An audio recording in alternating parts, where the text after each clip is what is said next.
Oh, you know what I love? Sports. Love sports. Sports. When it comes to Texas A&M. Where are you getting this information? Let me tell you. Welcome to TexAgs. I need to talk a little sports with you, Ags. David Nuño here with TexAgs Radio. Welcome back to TexAgs Stacked. I'm Billy Lucci. Olin, Buchanan. Make a mistake. We're not going anywhere. This is going to be a great program, and we're building it into a great program. The best way for us to win is to do it together. Do you realize everybody knows who you are right now? I stand by what we do and how we do it. Schools are like, we're freaking Texas A&M, man. Like, That's about as pretty a throw-catch combo as there is. I saw the safety roll, the slot fade. I knew where I needed to put the ball. You had no other option but one hand at that point. Yeah, man, 50-50 ball, I got to come down with it. You know, if I'm betting on anybody, it's the Aggies.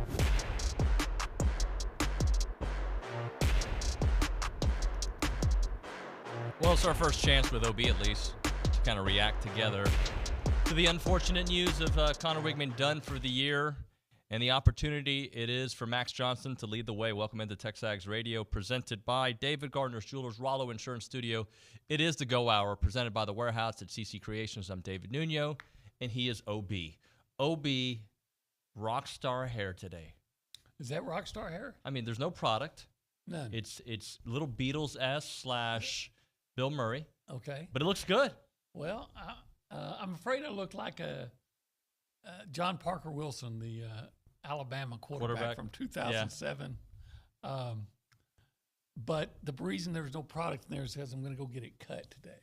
Well, after the show. It looks good. I was going to say keep it, buddy. Keep it going. I don't know. What do you think, Leanna? I enjoy it. I think it's great. It's a little bit messy, a little bit shaggy look. See? All right. See? Well, okay. Well, that's, no offense. How about I prefer the female opinion, yeah. Leanna, help me out here.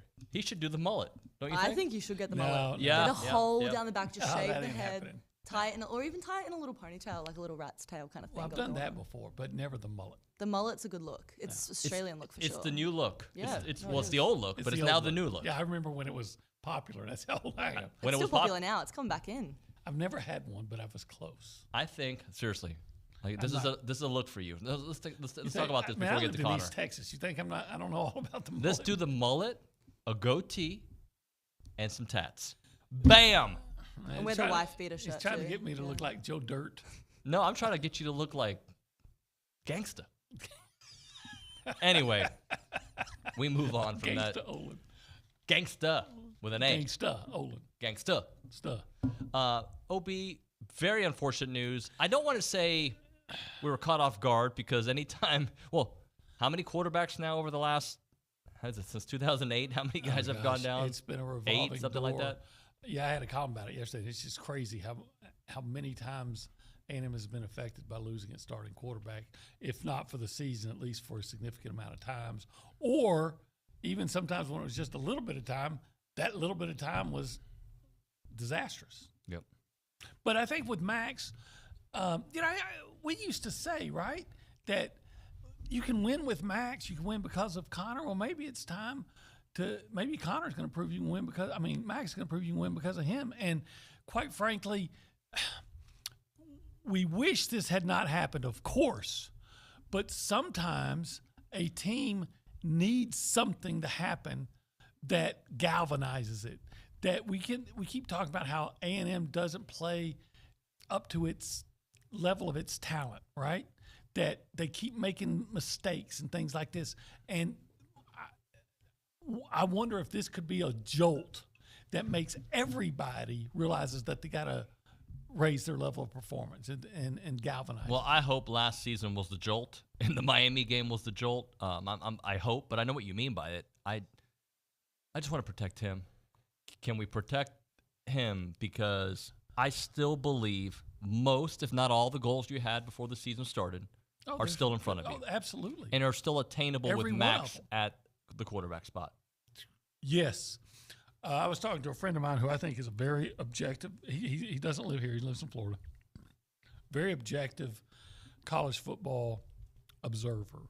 And he says, you go down the list. And he says, okay, I think this week Arkansas has a better quarterback. I think next week A&M has a better quarterback. I think the week after that A&M has a better quarterback. This is somebody else is saying. He thinks South Carolina has the better quarterback. But he went down the list. How many times was Max the better quarterback? I like it out of there's 8 games in it, 5 of them, according to this guy. So Arkansas the better quarterback? He said Arkansas, LSU, LSU, and South Carolina. I can live with that. Yeah. And the others, Will, he said, Will Rogers maybe. Well, but he was saying not this year because of the way they've used him. Now they used him better the other day, but he was basing it on this year and what you've seen from him this year. Yeah. And you know, now he didn't say like he was head and shoulders better than Will Rogers, but he's saying, but based on the way Will Rogers they're using this year, that he would take, Max Johnson. Yeah. And let's not forget that Max Johnson has been a starting quarterback in the SEC for a full season and threw for 2,800 yards, and I think it was 27 touchdowns or 28 touchdowns and just 7 interceptions. So he's been a very productive quarterback at the SEC level. He is. Behind a crap offensive line that year, too. Yeah, no, look, and that's not to say that QB1 doesn't matter in winning a championship.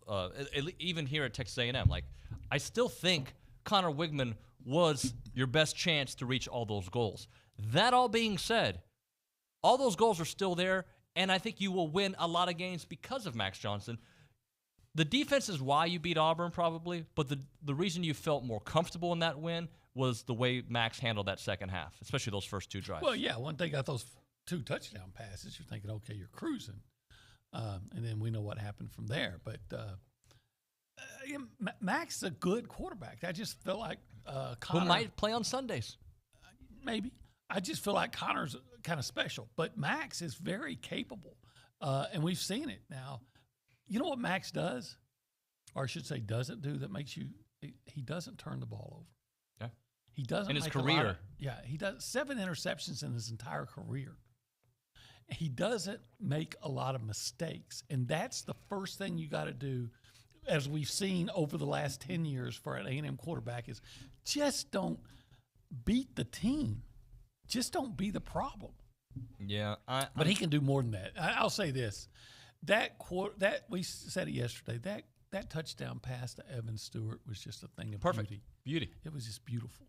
By the way, because I was thinking about it, I was looking at his dad's stats, Brad Johnson. Mm-hmm. He threw some picks in his NFL career. I don't have his college numbers in front of me, but 166 touchdowns to his 122 interceptions. Obviously, was a Super Bowl champion. Yeah. So, look, I don't think any Aggies are going to do this. I don't think having Max Johnson as your starting quarterback is a reason is an excuse to lose or a reason to just jump off the ledge and say, okay, it's over. No, he's a good quarterback. He would start at a lot of places in the SEC, and now he's going to start at Texas A&M. And if he's the better quarterback in 5 out of the next 8 games, he'd be the starter. And once again, what if everybody around him just starts playing to their ability? Yep.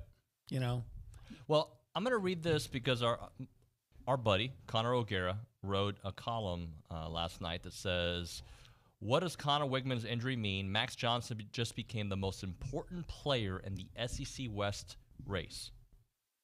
And you know what? Who beat LSU last year? Who beat LSU? We did. Well, Texas A&M. And there's some other teams, but we beat LSU, right? Going to Death Valley is going to be very difficult, but that guy has experience there, right? Yes, he does. A&M almost beat Alabama last year with Haynes King, who had a pretty nice game.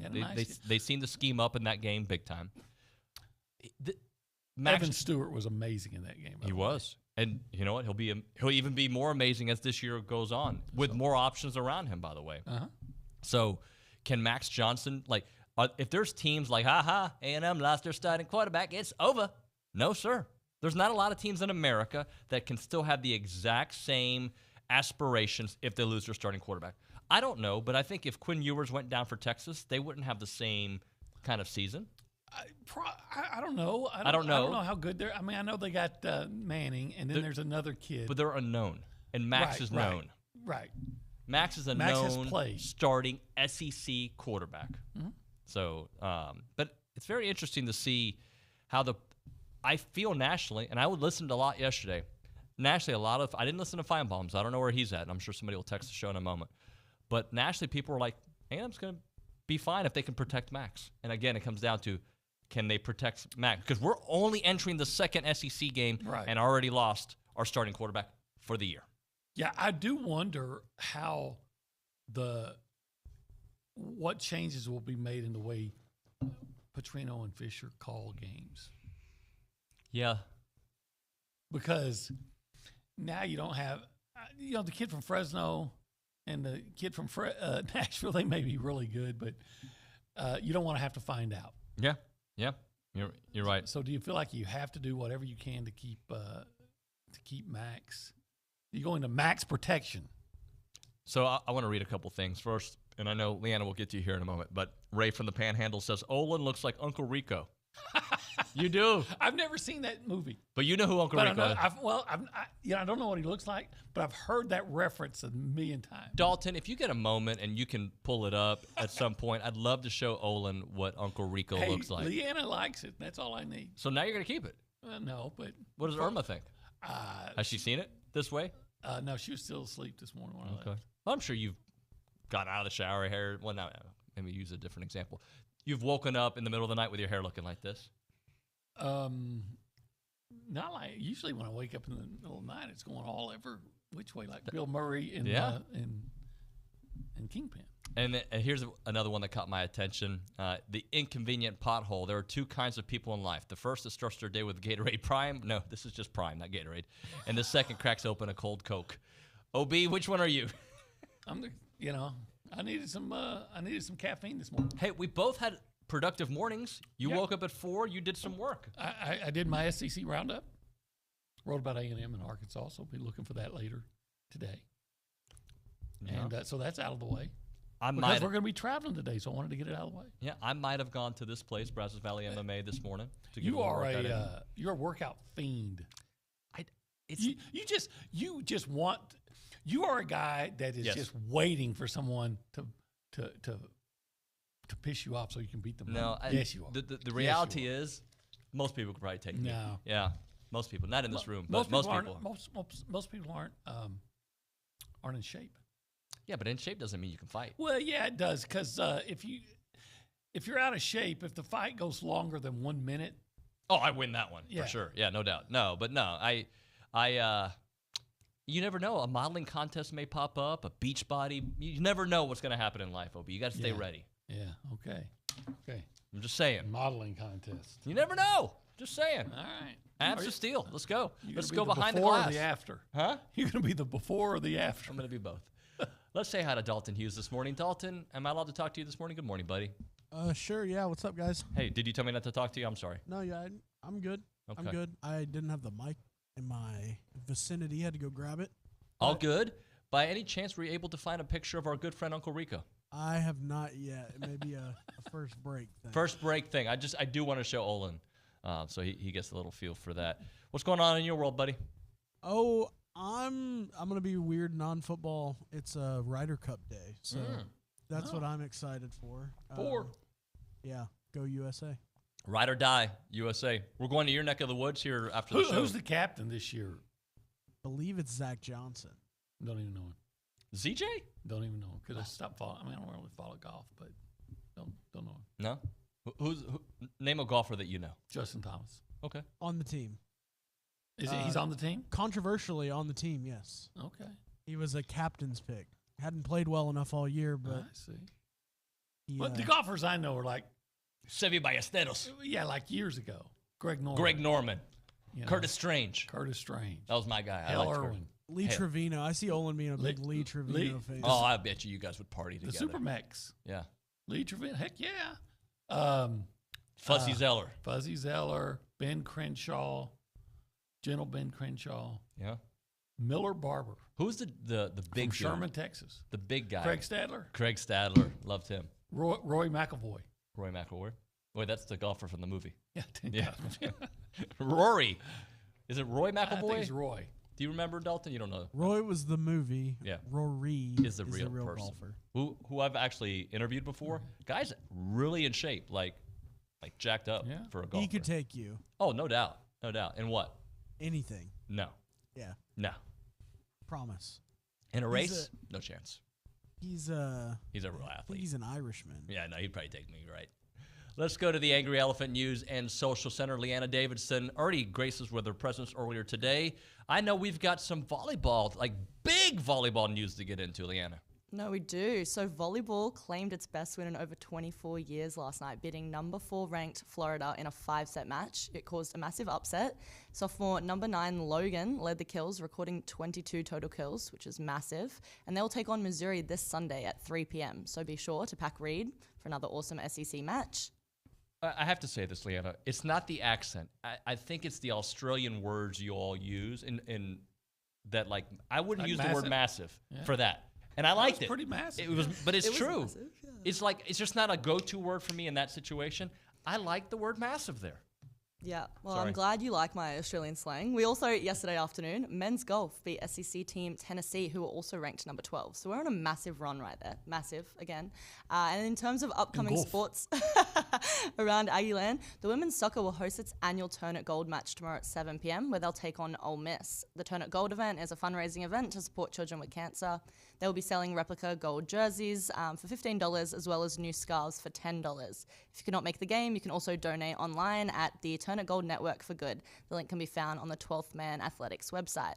So it's just an awesome game to come support the Aggies and beat the hell out of childhood cancer. So I want to see you all there. Coach G brought the jersey to studio yesterday. It's really nice. No, it is nice. Equestrian will also take on Baylor, who are ranked number 7 tomorrow at 1 p.m. The men's and women's swimming and diving also gets underway tomorrow, taking on UIW, 5 p.m, Rec Center. So be there as well. The Rec Center. Yeah, there's so much going on around Aggie land. So whatever you guys can be at. Go support the Aggies this weekend. We're going to drive up to Arlington. Yeah, you won't. We are going We're going to go on a pig hunt. Look, I'm just going to say this. You like pork? I love some pork. Awesome. I love meat. I love some pig, some bacon. Whew. Yeah. You ought to go up to see the Arkansas game. We're going to have a lot of food that ends with O. That I know. Yes. Okay? There's a place that when we travel, I'm not going to say the name, that we eat at typically, right? It's a good Cajun place, Good right? Cajun place. It ends with an O. Yeah. If it's there. Maybe reference your dad, maybe. I love my papa. There's one pretty close to the stadium. Yes. Oh, is that Yeah, what? That's it's right. extremely There close, is. yes. So we like that.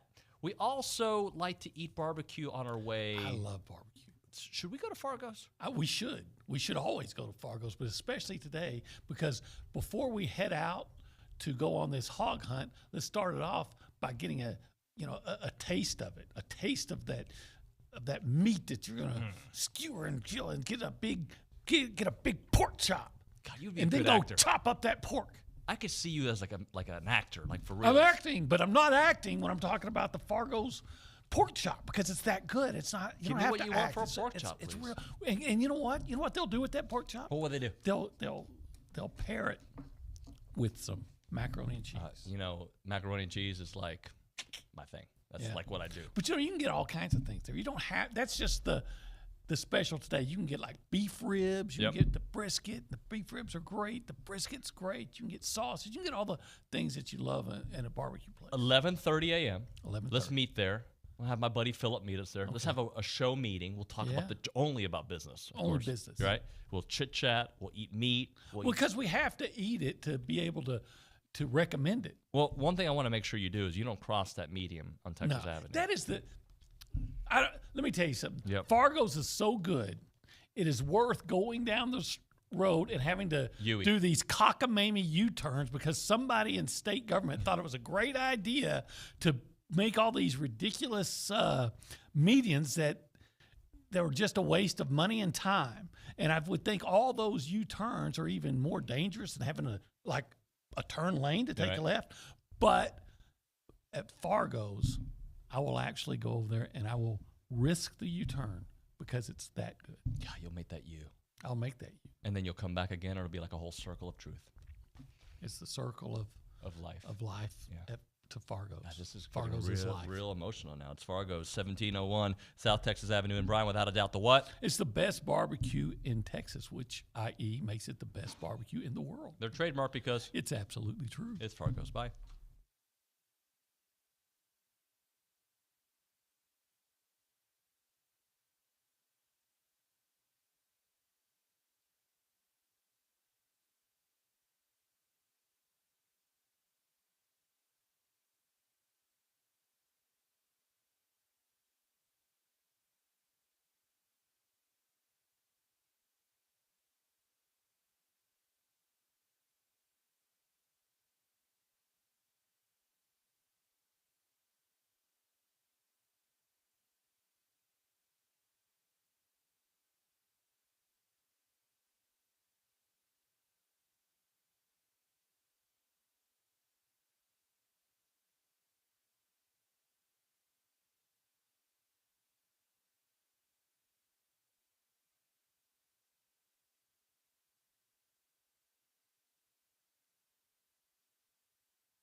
Boom, boom, boom, boom.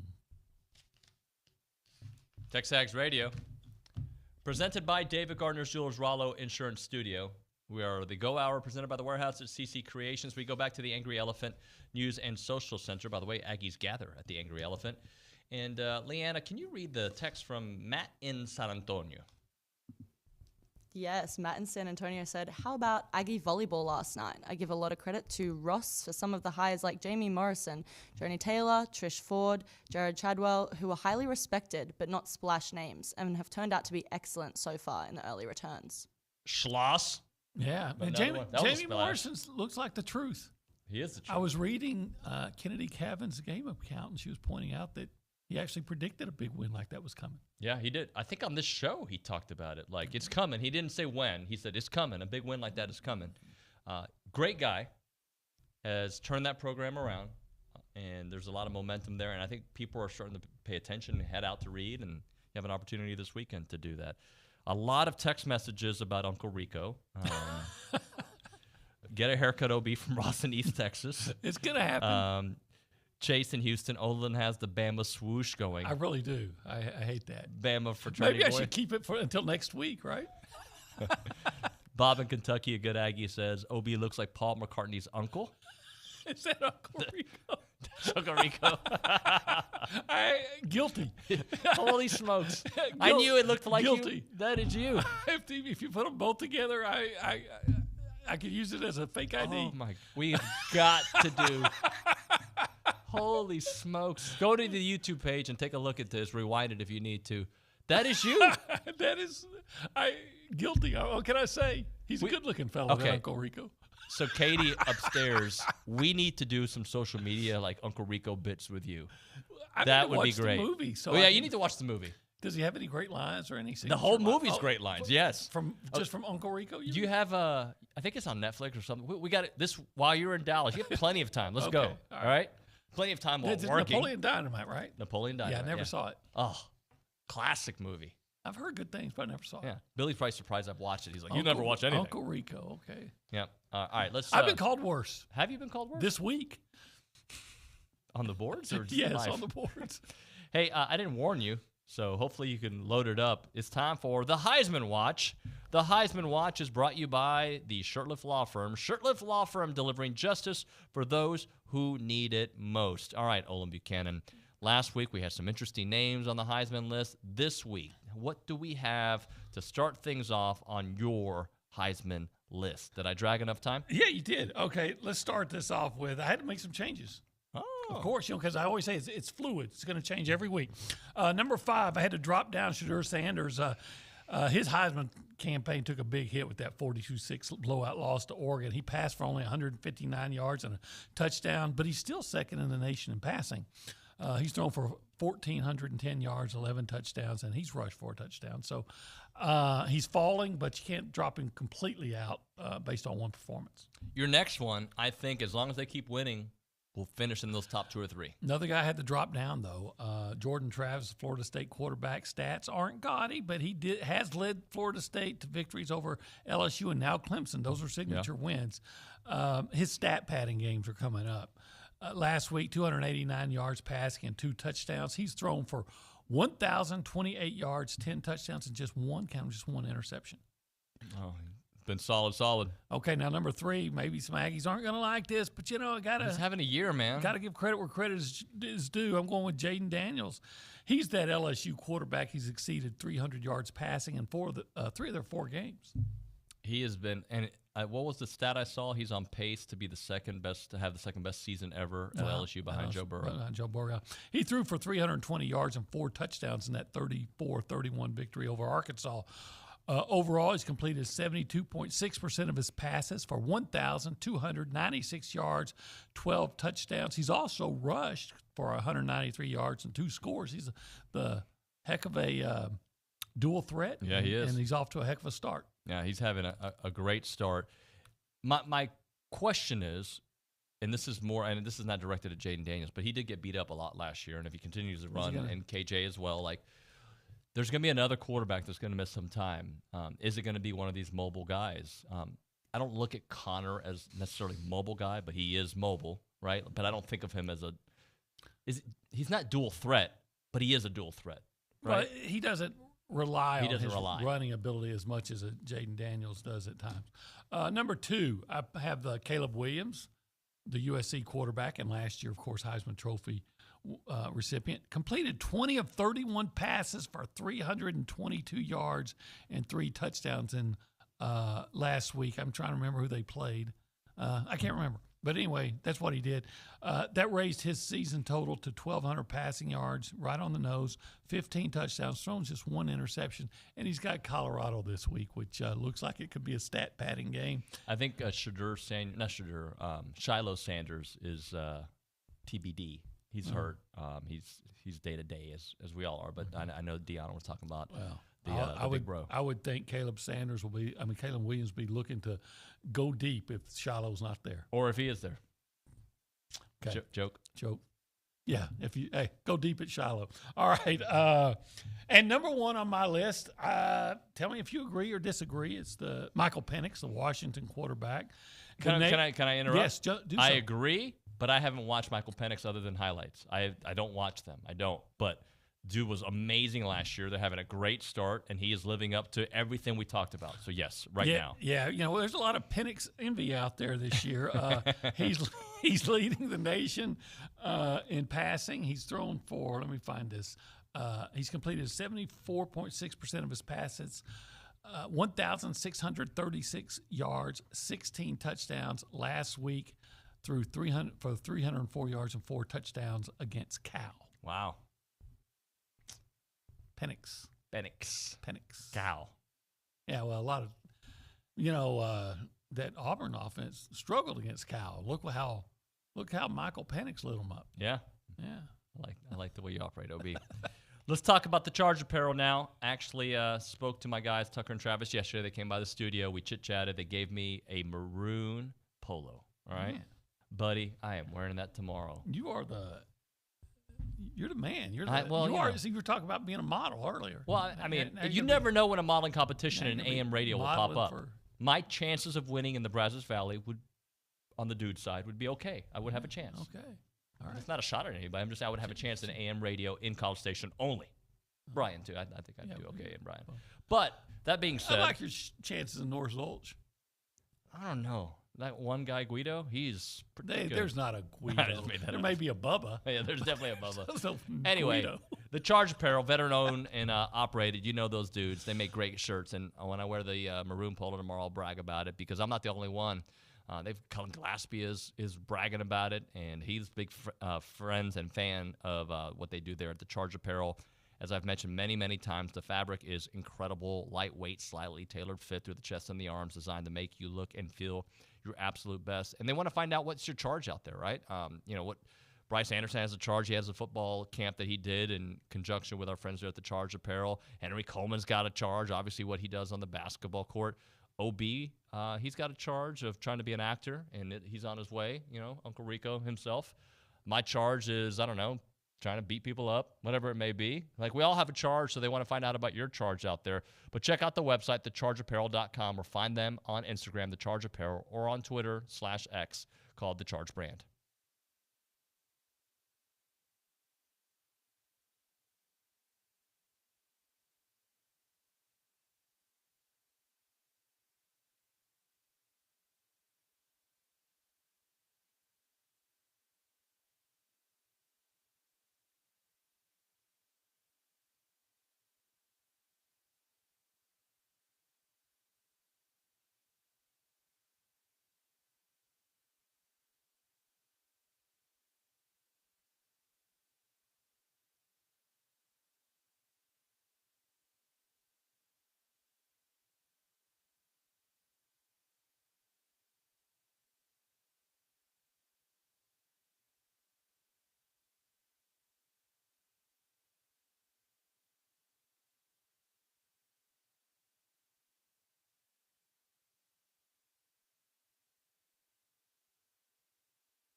Good old mountain music. We're a bunch of mountain men here on this show. I felt like I kind of was when I lived in Tennessee. Yeah? Yeah, there's more hills, but they were big hills. TexAgs Radio presented by David Gardner's Jewelers Rollo Insurance Studio. Couple comments. First off, Rocket Sanders, of course. Of course he's going to play. Of course. We predicted it weeks ago when he wasn't playing. Of course he's going to be completely healthy. He's probably going to, feel amazing. Okay. A&M beat him last year. Yeah, they sure did. With Rocket Sanders. They did. Also, no more outs on the TexAgs chat says, Max is the second best quarterback in the SEC. Come at me. I'm not there yet. Okay. Maybe with Bobby Petrino's system and the weapons around him, we can reevaluate here in a few weeks. I'm not there yet, but he had a really nice performance this past week, and he's been a very nice quarterback in the SEC. Again, I'm not ready to go there, and say he's the second best quarterback in the SEC. But I wouldn't mind if he was, by the way. Oh, yeah. Hey, go prove it, Max. Prove you're the best. Yeah. But I still feel good about A&M's prospects for this season with Max at quarterback. Yep. Let's go to the Angry Elephant News and Social Center. Leanna Davison's got a text for us to consider. Yeah, Paul in McKinney says, do you think the coaches will limit Max on QB runs due to lack of experience depth? Hope not. That is a significant part of his game. By the way, love listening to you guys each morning. Thank you so much, Paul. Appreciate you. Is running a significant part? I think there's a difference between running and scrambling. Correct. And Max is an accomplished scrambler. But I don't think they're going to be calling running plays for Max. Do you remember 2 years ago, I think it was Calzada, they were limiting how much he ran as well because they didn't have anybody behind him that they felt comfortable in a situation. I don't want to say they're in the exact same position because they have a little bit more talent back there now than they had before, but I could see a situation where they want to keep them as protected as possible. Absolutely. Well, that's true, but I also think they want to get their guys doing what they do best, and I just don't think a running play for Max is using what he does is using his talents most. I think he's better as a pocket passer, but he's a good athlete. And again, last year he had some runs against Arkansas. And I remember he had one, you'll remember it, for 35 yards. Yep. And unfortunately, there was a needless block in the back. Came back. And it came back. But he's a scrambler. I don't think he's a runner, if that makes any sense at all. Brad and Brenham says I look like Jeff Cavalier. You probably don't know who that is. I have no idea. Bronny is a big Jeff Cavalier guy. No he's a YouTuber. Whose uncle is he? I'll show you a picture at the break. I don't know, but that guy's a little bit more strong and more accomplished, we'll say. Let's move on to this topic, OB. So what I did want to ask you about was what has to happen beyond Max staying healthy for A&M to reach all those same goals, because it doesn't fall all on Max. The things that with Connor at quarterback or Max at quarterback, there are still other areas that have to perform for A&M to be able to get to their level. Considering the offense will be pretty good, where are some areas that have to really take up their game a notch from what we've seen this year in order to get there? Well, the offensive line, not just in pass blocking, but run blocking, because if you start running more effectively, that helps you protect your quarterback, right? Mm-hmm. And A&M has shown the ability to have the big play. Just in the last game, what was Amari Daniels with a 79-yard run? I think Le'Veon Moss had a 36-yard run. But there's also a lot of times when they're just not getting a push. Yep. So you got to get better in run blocking and pass blocking. So offensive line has to be better in both facets. Pass rush, we saw what happens when A&M gets a pass rush last week. And, avoid the turnovers, which I think I will tell you this. Don't beat yourself. If A&M has a second consecutive week with a pretty dominant pass rush, and I'm not saying you have to get 7 sacks, right? I'm just saying where we feel the pressure, and that's 2 weeks in a row in 2 SEC games with an accomplished quarterback in KJ Jefferson. Now I'm starting to think, okay, this defense has started to turn the corner. Yes, I think I don't think you understate how important this game is for not just a win, but to just give an idea of what A&M can accomplish. Because I look at Auburn as they did it, but they did it with a team that was not throwing the ball at all. They couldn't throw the ball, right? I mean, they missed a gimme touchdown. They did. That was Peyton Thorne, right? Who missed that? I mean, it was as gimme as they come. So to me, if you can do it against KJ, who has a propensity to get out of the pocket and throw deep on you, if you can get to him a bunch, now I'm like, all right, what we saw early wasn't indicative of who they really are. David, Olin, if you were DJ Durkin, who would you most of the time designate to be the spy on Edgerrin KJ Cooper. Jefferson? Okay, I like that because he's big. He can run. He's probably the same speed, if not faster. But he's big enough to handle him. Okay, I think so. I would really like a big, and I may ask for it tomorrow on the show. I would really like a big Fidel Diggs moment. I don't think we've had that yet. I haven't. A real big Fidel Diggs moment would be great. Somebody on the edge to create some havoc other than Shamar. Well, a few times I've seen Arkansas. The conclusion I've come to is Arkansas's offensive line is very sound from guard to guard. From guard, center, and guard, they're good there. And they can push you off the ball. Their tackles seem to be vulnerable. So Shamar Turner, Shamar Stewart, Fidel Diggs. Who else? Malik Sela. Malik Sela. E.N.I. White. Somebody blitzing. Will the linebackers blitz a bunch, you think? Well, they did last year, and remember, I've said it earlier before, the best individual game a defensive player had last year, the entire last year, was Chris Russell against Arkansas. So I need to start having like fireside chats with B Glow on our YouTube page because he always sends me some really good coaching insight, and he says if they play zone, everyone's a spy. Okay. I'm trying to conceptualize that because there are responsibilities in that, but he definitely knows how to coach. So everybody's a spy in that scenario. Okay. Well, I want to designate one guy to always be spying on. KJ. You know, in basketball, you know how you have maybe a box and one. I want to have maybe if you go zone, I want to have a zone and spy. So this game, it is not only is it important to put that pressure, because it's going to take a while for me to buy in on the secondary after what we saw in Miami.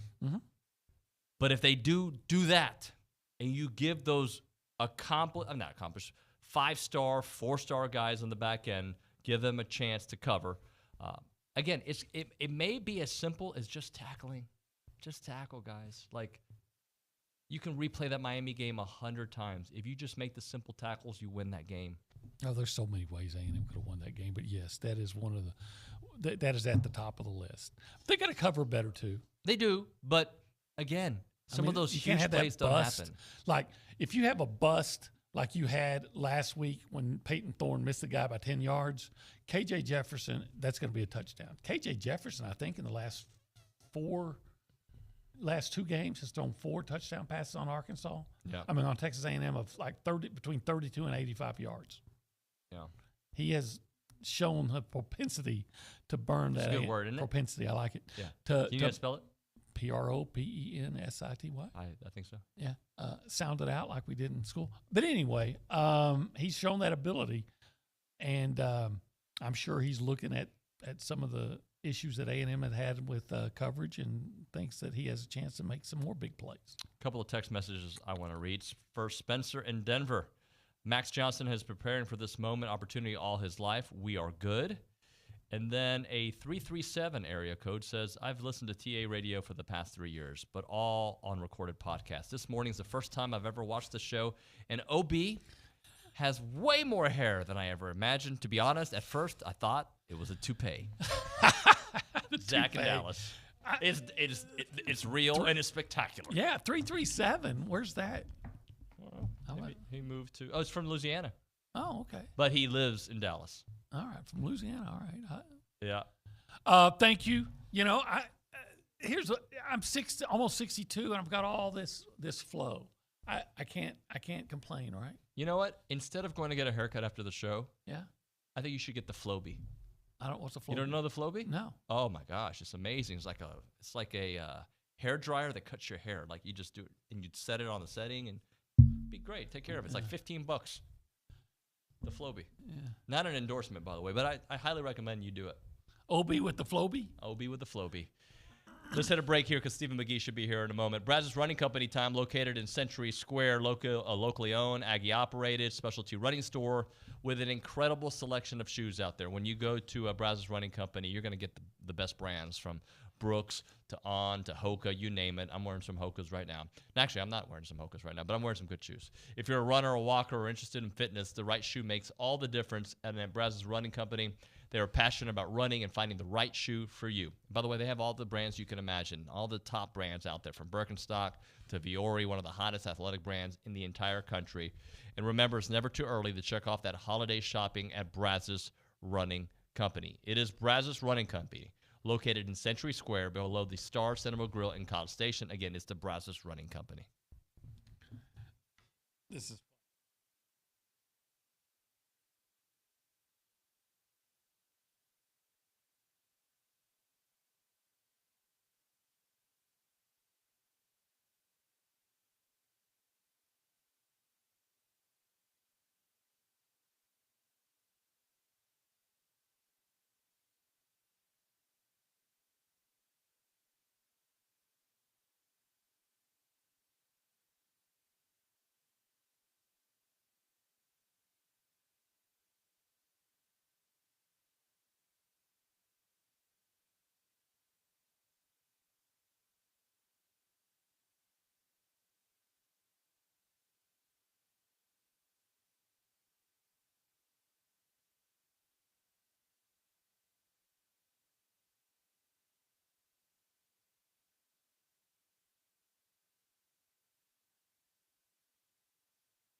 Stephen McGee, I'm ready for the guillotine. I'm too old to fight.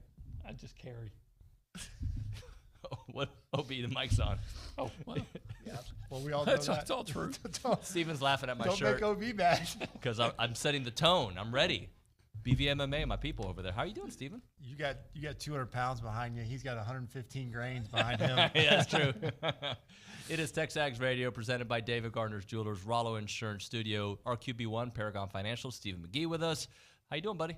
Fantastic. I guess the first thing to start off with is your reaction to the unfortunate news of Connor going down. Yeah, that's tough. I mean, that's a disappointing news for any football team, especially when you got a great football player and it's at the most important position. But the underlying silver lining good news is that obviously we have a really, really good backup. So not many teams, I think for most teams, this is the part of the year where you're just like trying to find a way to survive, to get through. But I think for A&M, it's like, okay, well, we can win all the same games that we were in play with Connor. And I don't feel like you necessarily take a huge step back at all. I think that he's different, a little bit different skill set, but a very competent quarterback. But you have to feel bad for Connor. I mean, he's having a great year, and you never want to see guys get hurt. But it does open the door of opportunity for Max again, and we've seen it a million times in this sport where Tom Brady goes on to win 6 Super Bowls. Is that right? Was it 7, right? 7? 8. God, I think it's 7, right? I don't remember. I think it's 7. I think it's 6. I don't know. Hey, so let's do a little buy-sell lease, and this is kind of a spin off what we talked about earlier in the show. All right? Uncle Rico, I can't stop. Yeah, isn't that great?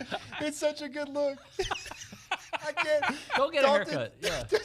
Dalton in the back was like, he looks like Uncle Rico, and I can't unsee it now. It's so Have you seen the picture? Have you seen the picture of how they look? Yes. Dalton, can you cue that up again? Is that even allowed, or is it? If it's not allowed, I understand. All right, never mind. I'm buying Uncle Rico. Yeah, there it is. There it is. It's the exact dude. Well, it's unbelievable. Not exact, but it's unbelievable. It's got a slight turn in the front. Guilty. It's you at 52. It's Uncle Rico at 52. It 100% is. Oh, gosh. All right. Buy, sell, lease. Max Johnson. We may not be able to get I want to see Swope's reaction. Max Johnson. Actually, kind of like a Swope dude, too. Yeah, it does. It has the Swope throwback. So you're telling me that's what Swope's going to look like in a few years? Probably. Okay. Max Johnson. The Swope swoosh. Jalen Milroe. Joe Milton. Buy, sell, lease. Oh, man, that's a good one. All right. Well, we know who we're selling, I feel like, maybe. But the buy and the lease, I'm going to take my guy Max, fourth-year player. I think he's more consistent. I think what's my Tennessee guy's name? Joe Milton? Joe Milton, yeah. I think his highs are really high, unbelievable arm talent. But I think he'll turn the football over, and his lows can be low. So I'll lease him, and then I'm going to sell Jalen Milroe. What do you got? I'm buying Milroe because, like I said before, I think he's a good quarterback if you will put him in an offense, if you'll tailor your offense for his skill set. Yeah. And I think Alabama's going to do that. Yeah. I'm going to lease Max Johnson because I've not got a big sample size for Max here. What did he play? 2 games last year? Or 3 and got hurt. And he, 1 game against Auburn. Okay, but I like what I'm seeing. And then I think I'm looking at a big sample size with Joe Milton when you consider when he was at Michigan as well. Yeah. And he may be able to throw it 100 yards, but what if your receiver's only 70 yards downfield, right? That he's not accurate. Right. So that's how I'll go. I like it. All right. I'm going to ask you the question because you're buying Jalen Milroe and you're leasing Max. Mm-hmm. Against each other, who would you buy? Like in the game, A&M, Alabama? Because they haven't proven to me completely that they have. All I can say is, look, people keep talking about what a bad passer Milroe is, and I just go back to I saw him throw 3 touchdown passes against A&M last year. Yeah. Mm-hmm. Did you notice anything? We got about a minute left before we had a break. Notice anything about the way they call plays for Max any different, or was it the same kind of? Not substantially. No, I thought he did a good job. They did some of those play passes that allowed him to take some shots downfield. But I think he can do everything. They moved him. He ran the little keeper, threw the touchdown to his brother. I mean, people talk about him being less athletic than Connor. I don't really see that. I think he's just as athletic, and he's competitive. He makes those runs. He's scrappy. I think he plays with a chip on his shoulder. He's an accurate, and the kid can spin it. He's a big, tall kid. I mean, I would not be surprised if Max Johnson is an NFL quarterback. I could see him playing for 15 years just like his dad. Yeah. Well said. OB? Yep. Don't get a haircut. Just keep it. Suddenly the I barber. want to. I'll take the Uncle suddenly I Rico. want to go to Puerto Rico. I love it. I'd love to go to Dallas with you like that. And to Fargo's later. Please do. Yeah, just dumb. Thank you, OB. You bet. All right, when we come back, more Stephen McGee and Ryan Swope with his Swope swoosh. Swope swoosh. Swope swoosh. That walked in the back and I said, guys, there's something different about OB. Like, is it a wig? And they were like, no, he's got the Uncle Rico. And I couldn't stop laughing. well, we're about to have Swopey laugh too. All right, it's TexAgs Radio. We'll be back.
Steven thinks I'm into fighting. It's more.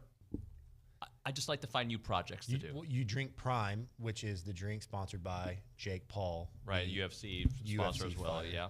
So you fully committed to the brand, and you're actually hoping that someone makes you mad enough to where you can use your skill set in public. Selectively. I hope the right person makes me mad.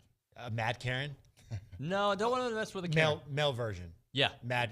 Yeah. A male Mad Karen. That would be fine. Yeah, but they teach us you don't make the first move. What is the male version of Mad Karen? What would be his name?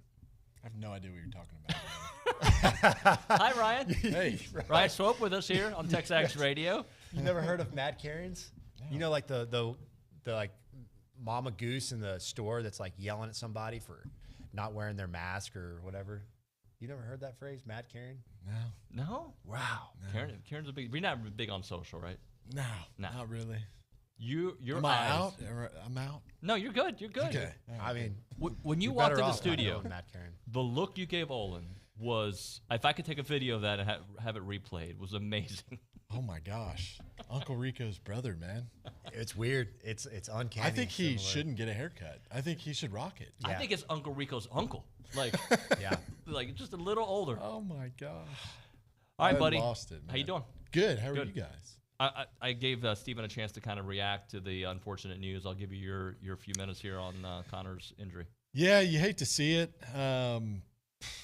Obviously, I feel for Connor. He's just such a good player, and you know he's a weapon that we're really gonna miss. Upside is, we really in this situation usually you would hurt from something like this, especially at your quarterback spot. But we're fortunate we got a guy in there that can deliver. Right. So I think Max, he's got a lot of experience, and I think that we're going to be just fine. Hey, I'm curious. Buy, sell, lease. What's that? Milroe, Alabama quarterback, Max Johnson, and the Tennessee quarterback Milton. Ooh. Which one are you buying, selling, and leasing? I'd sell Bama's quarterback. Okay. Obi bought him. Obi bought him. Did he? Yeah. What did you do? But I think I sold him. He is more because if they put the right offense around him, he can be very dangerous in that Alabama. I will say I saw a lot of improvement in Milroe. Yeah, they ran him. They did design quarterback runs, stuff that they normally wouldn't do. Yeah, they did. But can you win it all with that offense? I'd argue no. I've never seen it happen before. So who'd you buy? I bought Max. The Tennessee kid, unbelievably talented. Like, throw the ball the whole length of the field. Yeah. But I think he's a turnover waiting to happen, which I think is the Achilles heel of the Alabama kid as well. And the kid we're playing this weekend, Arkansas, they turn it over. Mm-hmm. And yeah, they do. If you're careless with the football, it costs you. Well, look at last year's game. I mean, there's a prime example. Like, it just, those little details. Turnovers kill you. Eat you alive. And some quarterbacks have a knack of turning the football over. That's why I like Max, though. I feel he protects He protects the football. He's a good decision maker, and I think he gives us a pretty good shot at winning football games. The dude's huge, 6'6". And obviously his dad's got a lot of experience, but that ball that he threw to Evan Stewart, perfect. It was a dime. He can spin it, right? Like his spiral, which I know ultimately doesn't matter a whole lot, but it does look really pretty. It was sexy. Dude, it was bad. That's your art, though. That's what you guys, that is how you do it. He did it exact textbook. He dropped it in the bread basket. He did. It was and he looked off even the little stuff. I love the way that Max competes. Like, he has he plays with a chip on his shoulder. And I think the team can rally around that, right? Yeah. You feel that vibe? 100%. I will say it almost, yes, Connor went down and the stadium went flat. Yeah. Max got in there, and I feel like this team, it was a different football team that stepped it. It's almost like Max put in a new energy to our team that we were looking for, which is contagious in a locker room. And I think that those guys, obviously they won't. Connor, they feel for Connor, but I think Max is going to bring a new spark to our football team. I agree. Feel that. And he's a fourth-year player. You can't overemphasize that enough. I mean, this guy's not void of snaps. He's played more football than Connor. Yeah. In the SEC. So help me verbalize this, because I think your best chance to win is with Connor at QB. That being said, I still think everything is still this team is just as capable with Max of having those same kind of goals. I agree. Yes. What is your why behind it? Well, I think Bobby Petrino really loves Max. I think he fits what Bobby's trying to do. And not that Connor didn't, because I think they're different, and you know way more about this than I do. But I do think Max fits the kind of protocol Bobby Petrino is looking for. Yeah. I would agree. I mean, I've heard the same rumor. But Petrino like morphs to whatever kind of quarterback situation he has. Ryan Mallett, slow kind of quarterback. I mean, he has had different styles throughout his career. Yeah, you go from Ryan Mallett to Lamar Jackson right on every end of the spectrum. Completely different. But look, Petrino's injected some life in this offense. There's no doubt about it. I think we all agree on that. He's getting guys open. You're seeing different formation shifts. We're running the same plays out of a million different looks. I love all that. I think Max I think you can keep the team moving. You don't play slow. Get the guys out of the huddle, not getting stupid penalties. That happened. I felt like it was one. We had a couple of series right before Connor got hurt where it was arguably some of the worst possessions I've seen a Connor-led football team. He missed a couple throws, remember? Yeah. But then we had the penalties, remember? We kept penalties and killing ourselves with like the snap shooting ourselves issues. on the foot. What is going on? Like same kind of stuff we saw 2 years ago, 3 years ago. Like so, they've got to clean that up no matter who's the quarterback. But I feel like a veteran quarterback provides presence and allows your offense to play with good tempo. They play downhill, stay in front of the chains, eliminate the dumb penalties. All those kind of things I think you get from a veteran quarterback help you a lot. So this football team, in my opinion, does not take a single step back with Max as their quarterback. I don't think so at all. He's a very talented. I think he would start at how many schools out of all? I mean, there's very few schools you could go to today and say, like, if it was an even slate and you're starting over today, Max is going to be the starter. I agree. At the vast majority. Even in the West, SEC West. I mean, no, I agree. You can make that Bama. argument. He's starting at Auburn, Bama, for sure. Oh, they would die to have him. Georgia right now? I think Georgia would die to have him. And I know Graham Mertz is playing better, but I think he's way better than Graham Mertz. He's arguably like the LSU kid. And I don't know. Daniel's pretty good. No, that's what I'm saying. So the Ole Miss, and then him and the Ole Miss kid, like Jackson Dart is hot and cold, but you could argue like, hey, that kid's not bad. He's pretty good. So I don't know who would win that battle, but he's up there with the best in the country. Would he start at Tennessee? I think he would. I think he would too. Again, like doesn't have the same skill set as but very different. The guy he beat out at LSU reminds me a lot of the Tennessee kid now. Remember the LSU kid, the big he transferred to Auburn and then he transferred to yeah. He's now at Texas State, is that That's right, Texas State. Yeah. Big tall kid, cannon of an arm, but turned the football over. Remember that? Yeah, that's right. Yep. Yeah. I think he gives us a pretty good shot. We got to protect him. That's the biggest thing. Which we did a great job of when he was in the game. Did you notice that? I did notice Dude, those that. pockets were good.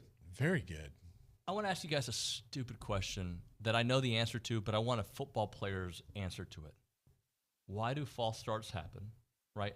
Like the real reason why they happen to teams often. I understand every once in a while, but like when it becomes like a condition that the team continues. You're in the red zone, false start or stupid mistakes. Is it really as simple as saying coaching? Is it just trying to do too much? Player perspective of that. Oh, that's a good question. I think there's a couple different answers.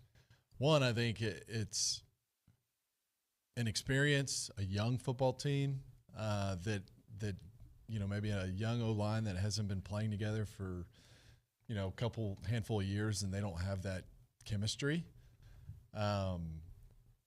But I do think that a lot of that turns over to the practice field and coaching and working on it, because there's certain situations that you can work on to a certain degree, distractions, and we would always go in the indoor and they'd crank up the volume and you basically treat it like a real football game, crowd noises, and work on those little things. And so there's ways to fix that that translate over to the game.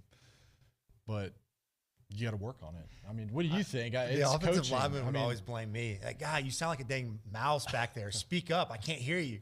And I would yell at them like, snap the ball. It's always the quarterback in the center going at each other on the field. It's like we're having a little cat fight. Yeah. I don't know. It's funny. A lot of these teams now are using the clap, right? Because it's very defining. Like they know Now, the downside to doing that is it's harder to go on two. So teams are going to get a better jump. Or if you're using your guard to tap the center, I'm sure you've seen guards look back and then they tap the center. What is our sequence? Do you even know? How do we do? Is it a clap or is it? I thought they were using vocals still. Am I wrong? I thought they were I don't know. vocalizing it. It's hard. I don't know. It's hard to tell, but whatever it is.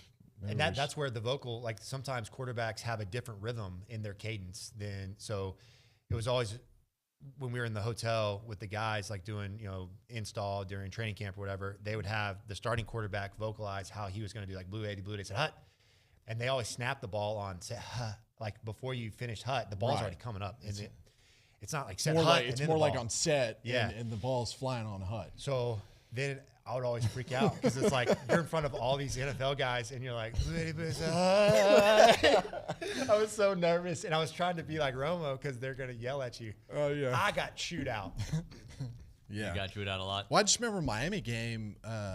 We were down on the red zone and I think one of the safeties clapped and our guy snapped the ball and he was listening to that safety that had clapped his hands. So and that can get you too. And defenses know that. And they've tried to monitor that, especially like down in the trenches, like guys are, trying to do like shift and they clap their hands, They've flagged it before, but to Swope's point, I guess that's one of the downsides of doing that. And then you could always do the hand. Like when we were on the road, we'd do the hand down in the shotgun. That's the leg, the lift the leg and the center's looking and you kind of, because ultimately you can't go off of. But they want the center looking to make the calls. Right. And so if he's looking between his legs, that's a negative. Yeah. We even had to go on silent count underneath center. Oh wow. We had to tap. It's a nudge. I mean, because underneath, it was ridiculous. It was so dang loud on the road. That's tough. Yeah. But I think these points, if you're at home, there's no excuse for it. It comes down to your center and your quarterback. It should be flawless. And it looks like to me, the issues that we have, it's mainly the snap.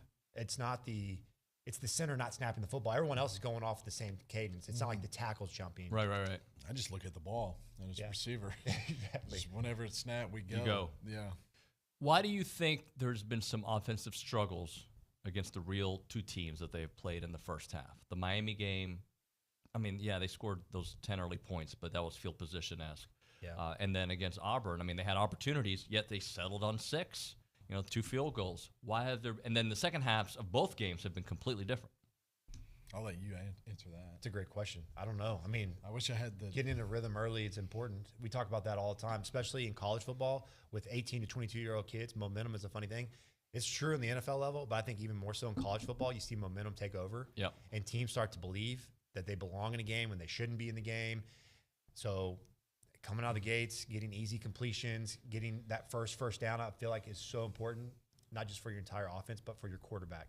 Yeah. So I think this week for Max, come out fast. Yeah, come out fast. Don't burn a timeout one play in. I mean, that's like a prime example of what McGee's saying is finding the rhythm. Dude. Like, so we go one play and we burn a timeout. Right. Well, how are we supposed to feed off that? How are we supposed to get in a rhythm? It kind of it was the 4th and 1. Remember your play in Miami? We were talking about it in the text. That's deal. The perfect example. You're 4th and 1. You're chaos. You have to burn a timeout because your play clock's running down. You're going to go for it. Then your team comes back out. And then you false start and you kick a field goal and they run the next one back. And exact same thing. You lose the rhythm. Yeah, it's just you've got to. It's a real thing. Play fast. You play downhill. You keep it simple. Yeah. You don't try to do too much. And it's contagious too. Once you find that rhythm, everybody is on sync, and that's when big plays happen. Big things happen. You find that rhythm, and I think if we're constantly, slowing the game down, calling timeouts, doing these false starts, we kill our rhythm and we're not going to be as efficient as an offense. I think sometimes we're trying to do too much too pre-snap. You're like, hey, like if it's this defense, we want to run this play. And then if it's not that defense, then you kill it and you go to this play. Then don't forget, you got to shift that guy over, which is great because you have a lot of answers built in to whatever defense they give you. But the negative is that guys are thinking too much and you have pre-snap penalties. Exactly. So maybe that's an element of that. Yeah. So if I remember correctly, you're not huge on KJ Jefferson, but he can beat you. So when you see KJ, what jumps out? He eats Skittles. On the sideline. On the sideline? 3 bags of them. Every time he goes to the sideline, he eats Skittles. What? Yeah. I didn't know this about him. Yes. I did not either. I kind of I don't know. It's kind He of weird. eats like 3 or 4 bags of Skittles on the sideline, man. That's not good It's for like- his health. That's terrible for us. I know. I don't think he's worried about it. I'll be honest with you. Yeah, right? He doesn't look- Hey, whatever he's works. huge. If that works for him. He's a talented athlete. I've never been a big fan of him. He seems to me, I would characterize him by a turnover waiting to happen. And he can make some throws. I don't think he's a consistent thrower. I don't think he's an accurate thrower. But he's athletic. And what happens with athletic quarterbacks, in my opinion, is they get open throws because they can use their legs. And teams are so focused on bringing guys down the box to get that extra defender because the quarterback is unaccounted for in the run game, right? And when he's that big of a threat, it can change the game instantly with his legs. Now it opens up wide receivers where normal quarterbacks like Connor, they're going to be in too high defense trying to protect against the pass, right? They're not worried about Connor beating him with his legs, right? So that is an element that they do bring that helps them be better passers than I think what they really are. Again, turnovers. You force him into making bad decisions. You get pressure around him, not even sacking him. You force him to stay in the pocket. You can find him to be a pocket passer, you're going to win. Yeah. I firmly believe it. So how much can we read into the defense against Auburn? Because we haven't seen that this year, but Auburn's offense was atrocious. Yeah, no, that's hard to read because I don't think we really – I mean, our defense did a fantastic job. They definitely played at a higher level this last week, but they played against a pretty terrible offense. Auburn quarterback, I don't even know if they got in the red zone, did they? And that's great. I think moving forward, it definitely gives our defense, that spark and confidence that'll help. But we'll see. I think against a quarterback like Jefferson, it'll definitely be interesting. Auburn got in the red zone 0 times, A&M twice. Dalton's back there texting me just gibberish right now. Of course. Just trying to distract us from the Of course goal. he is. Here's my concern with our defense still, Dave. Sorry, Yeah. I'm getting Good. distracted by Dalton as usual. What does Lucci call him? Half day Hughes? He's here for a full day today, so he's salty. He's here for a day and a half. He's been here since early, yeah. I was impressed with our defense. I thought they did a great job last week of getting pressure around the quarterback. I don't know if y'all felt a difference between the weeks prior and last week. Absolutely different. They were 100%. blitzing. They were aggressive. It was different. I love that. And I thought DJ Durkin made the necessary changes, so I was impressed by that. Now, my concern is still on the back end. They had some wide open throws, like touchdown throws. Should have been a touchdown. Wide open, bust. That can't happen. And so if their quarterbacks were just halfway decent, that game could look very different. Yeah. If something goes wrong in this game, what will it be? Will it be the back end? Well, missed across tackles, the board, maybe? yeah. Missed maybe. tackles killed you. I think back end, McGee said it was spot on. And then probably just protecting our quarterback. Yeah. We've got to protect our quarterback. Who's our backup, by the way? I don't know. Who is Henderson's going to be the backup. He's the Fresno Yeah, State Fresno kid? State kid, yeah. He's pretty good. He's a veteran guy, too. Yeah, he's right? veteran. I mean, veteran-ish, if you will. I haven't got to see him throw a single pass. And Marcel Reed, who's the freshman, The 4-star kid. That's who's apparently impressing big time, but he's it's not his time yet. But bottom line is you got to keep Max healthy. Yeah, we have. Yeah. Yeah. Well, I had to ask because we here lately it's Every year. Last year, we were on number 3 it's like, last year. dude, I feel like we're the Cleveland Browns, man. Hey, by the way, you would have been on number 3 in 2021 too if you could have. Yeah. You just didn't have an option, really. I mean, Yeah. Zach was banged up at the end of the year. That's right. I forget about that. We've really gone through Quarterbacks. quite a number of quarterbacks. So it's kinda outside scary. of Kellen, this has been a stretch of guys who go down for, if not the season, a big chunk of the season, on and on and on. And you're just entering your second SEC game already on your backup quarterback. Yeah. Starting level backup quarterback, but still. Luckily, we've got some depth there, and I know. Different kind of depth, though. Like, And in this world of NIL and transfers, good quarterbacks like Max Johnson, it's hard to have one like that ready to go. A veteran guy that could start at most major universities, that's rare. is there a position group this year that has caught your attention like you weren't expecting? I think we all knew about the receivers. Was there a group? I was going to say, like, not even the receiver, like tier 2 receivers. Tier 2, okay. All yeah. day. I love that. I was going to say just Jake Johnson, tight end. I mean, that guy's burst onto the scene. That's huge help. I mean, that guy's he's going to be a big-time player. I'd say the same. Yeah. Receiver, linebackers have been phenomenal, I thought. Yeah. Linebacker play's been solid. York, the freshman? Torian York, yeah, freshman of the week. Good that player. dude can go, man. Yeah, I think that Those would be my early picks. Yeah. You? Maybe field goal kicker? I was just say a field goal kicker's pretty good. He's pretty dang good. He's been good. Yeah, Randy dude, Bond he's has been 54 awesome. Nails. 54-yarder? He's been nails. He's been phenomenal. All right, let's do getting it done. Who got it done this past weekend, Ryan? Max. I mean, I think Max went in there, I mean, under a lot of pressure against a big SEC opponent. Really didn't have a great first half of football, and I feel like he kind of gave us a spark and energy that we needed. And so he really stepped up, and when his number was called, and capitalized. So I'm going to go big bad Brad Johnson. If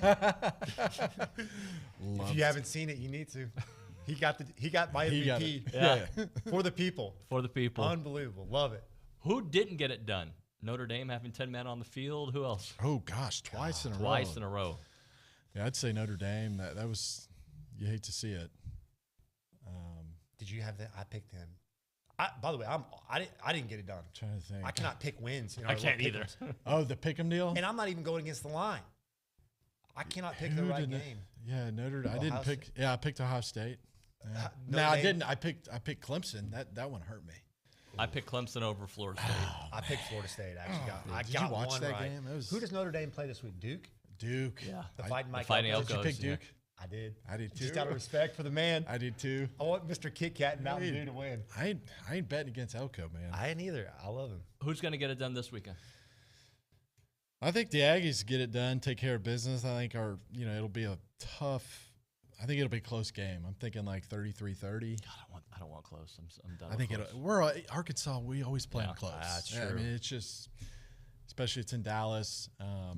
It's always a good football game. But just don't fall in a 10, 20-point hole like you've done the last couple of years, please. Agree. I do agree. I'm right there with Swope. Yeah. So Aggies will get it done. How is I Texas got one- number 3? I don't know. They beat Bama, and people love it. They looked average against Rice. They looked, was it Wyoming? They almost lost, and then they destroyed Baylor. Yeah. I got a question. If Jimbo Fisher would have tackled that guy, what would have happened? He would have been a national hero. And he would have No, been I'm fired. What if he got Seriously. trucks? What if he got stiff arm down? What happens? Wow. What? Can you imagine Just the truck shirts and the Oh, the gifts, memes? the Oh, my memes? gosh. Oh, Oh, my God. God. It would be ridiculous. What if? What if? Gentlemen, thank you very man. much. Appreciate you guys. Enjoyed it. All right, Caprock Health System time. Highly personalized emergency care there at the Caprock Hospital. Their patients do benefit from a very unique one-on-one experience, and should your stay require to be there a little bit longer than expected, they're going to manage every element of your visit. They got hotel-quality rooms, so you never have to worry about being in a dreary environment or sharing a room with another patient. And their low patient-to-doctor-nurse ratio means that their medical team gets to know you and your individual needs. You can experience the difference there at Caprock Health System with their patient-centered care, 100% locally owned and operated, putting the patient first in every decision that they make. Remember, their sole purpose is to make you feel better.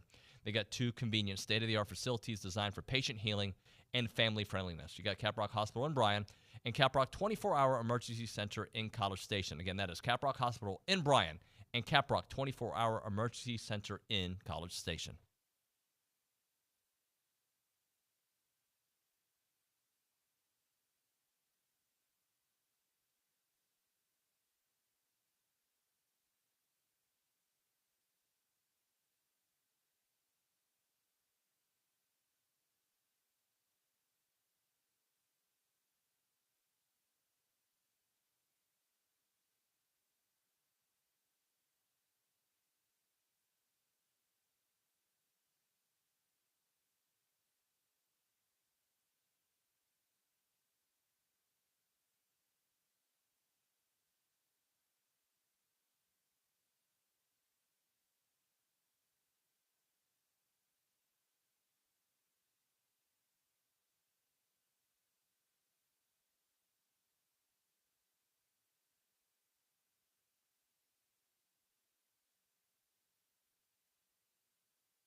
And we're back, TexAgs Radio, presented by David Gardner's Jewelers, Rollo Insurance Studio.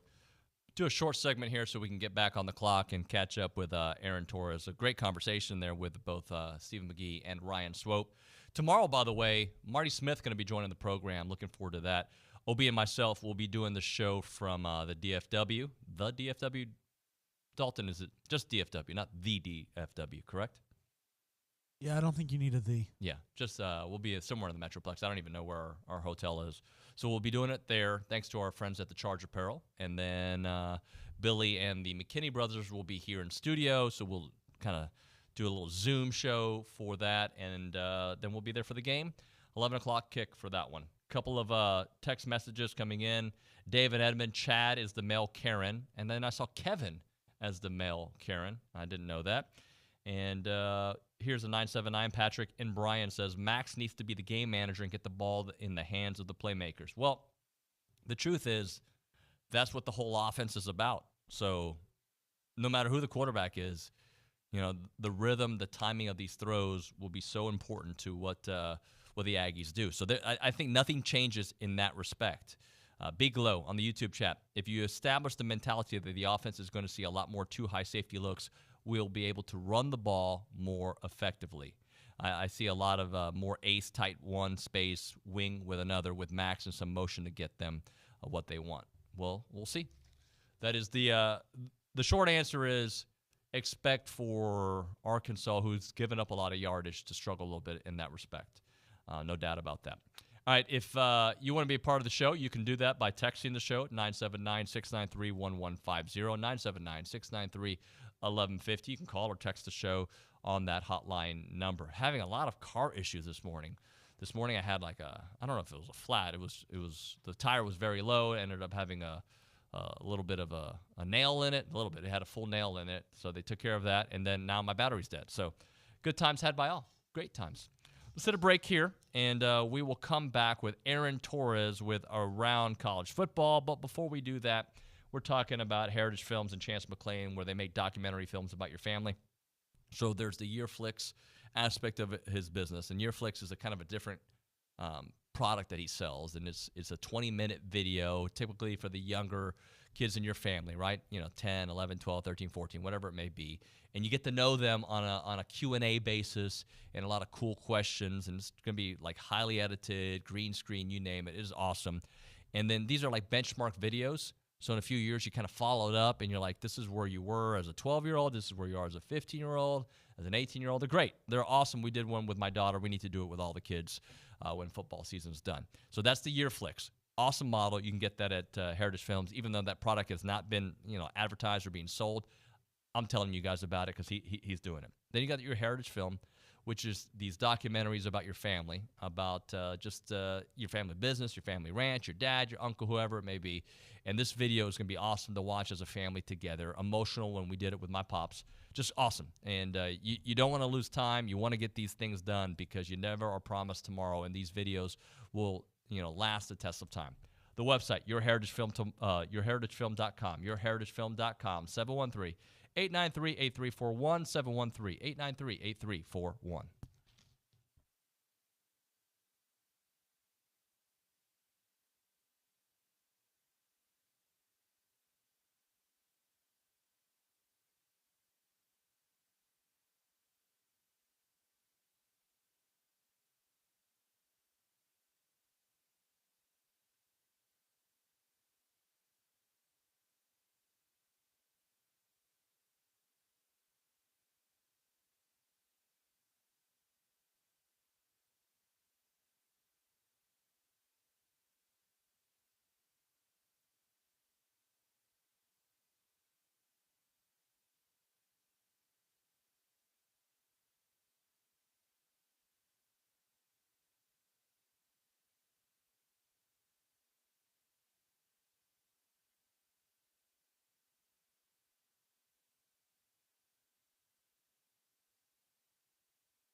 It is TexAgs Radio. We are presented by David Gardner's Jewelers here in the Rollo Insurance Studio. And it is now time for Around College Football, presented by our good friends at Milliken Reserve, a College Station community featuring homes, trails, farms, and wide open spaces with a mission to build a healthy community around nature. Take part in the Milliken Reserve community with a Conservancy membership. Learn more at millikenreserve.com. And, of course, Pumpkin Palooza happening real soon, so you want to check it out. Check out the website for all those details. Let's go to the hotline. Aaron Torres from Aaron Torres Online and Fox Sports Radio. AT, what up? I'm well. I'm actually doing better than I think I would have thought I was doing after losing your starting quarterback for the year, considering the next guy up is pretty darn good, man.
How intrigued are you by this matchup with Arkansas, considering they're a team that is desperate for a victory? They don't want to lose 3 straight, and nobody does. But their season's kind of on the line. A&M, now with their backup quarterback, but offensively they didn't miss a beat at all. Could be and these matchups seem to always be tight.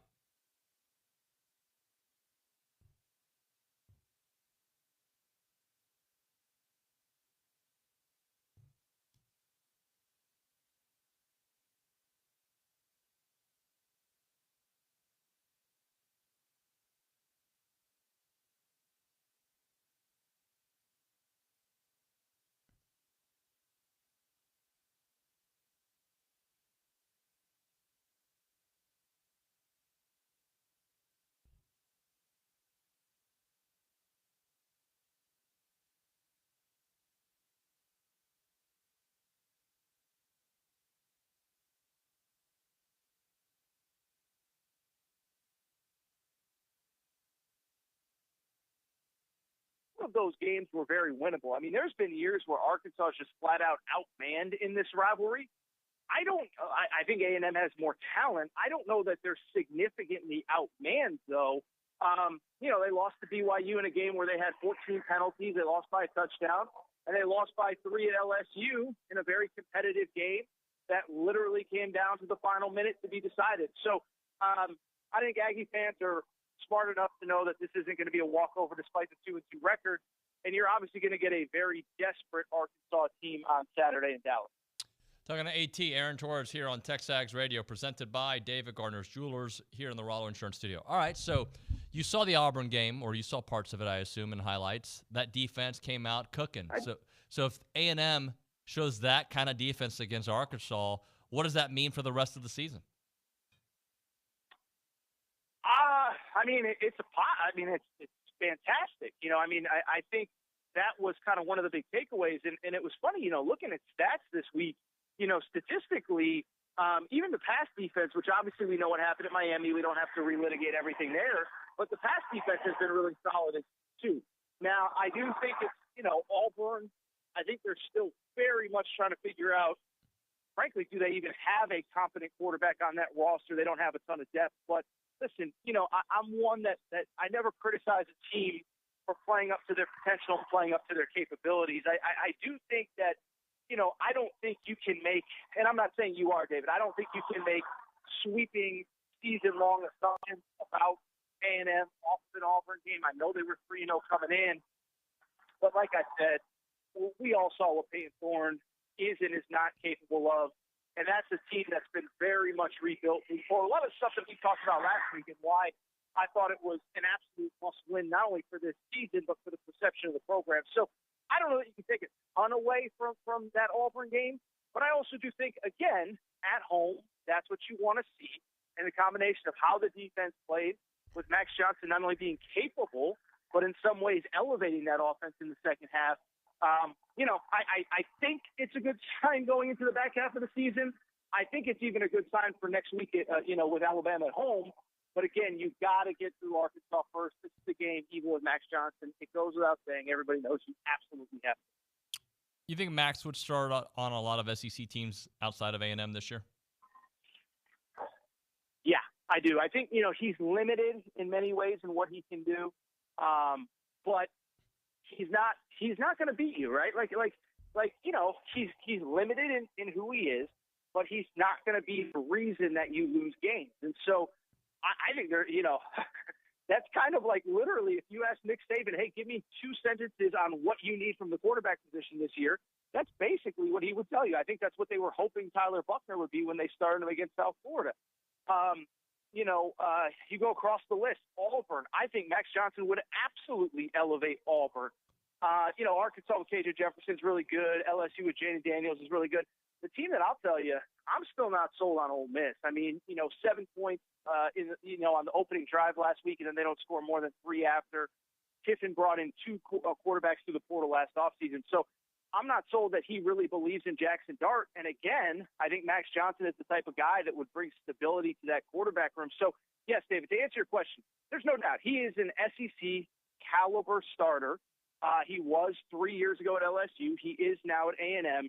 And there's a lot of programs, frankly, that could just use exactly who he is and exactly what he does and what he'll bring to A&M this weekend when he starts against Arkansas. ATO, how about the start of Jaden Daniels' season? I mean, the numbers he's putting up, he's evolved as a quarterback. Last year there were a lot of question marks, and he did very well, but we didn't know how that adjustment would be with Brian Kelly. This year, outside of the Florida State game, and he was really good in the first half. Outside of that, I mean, he has been phenomenal.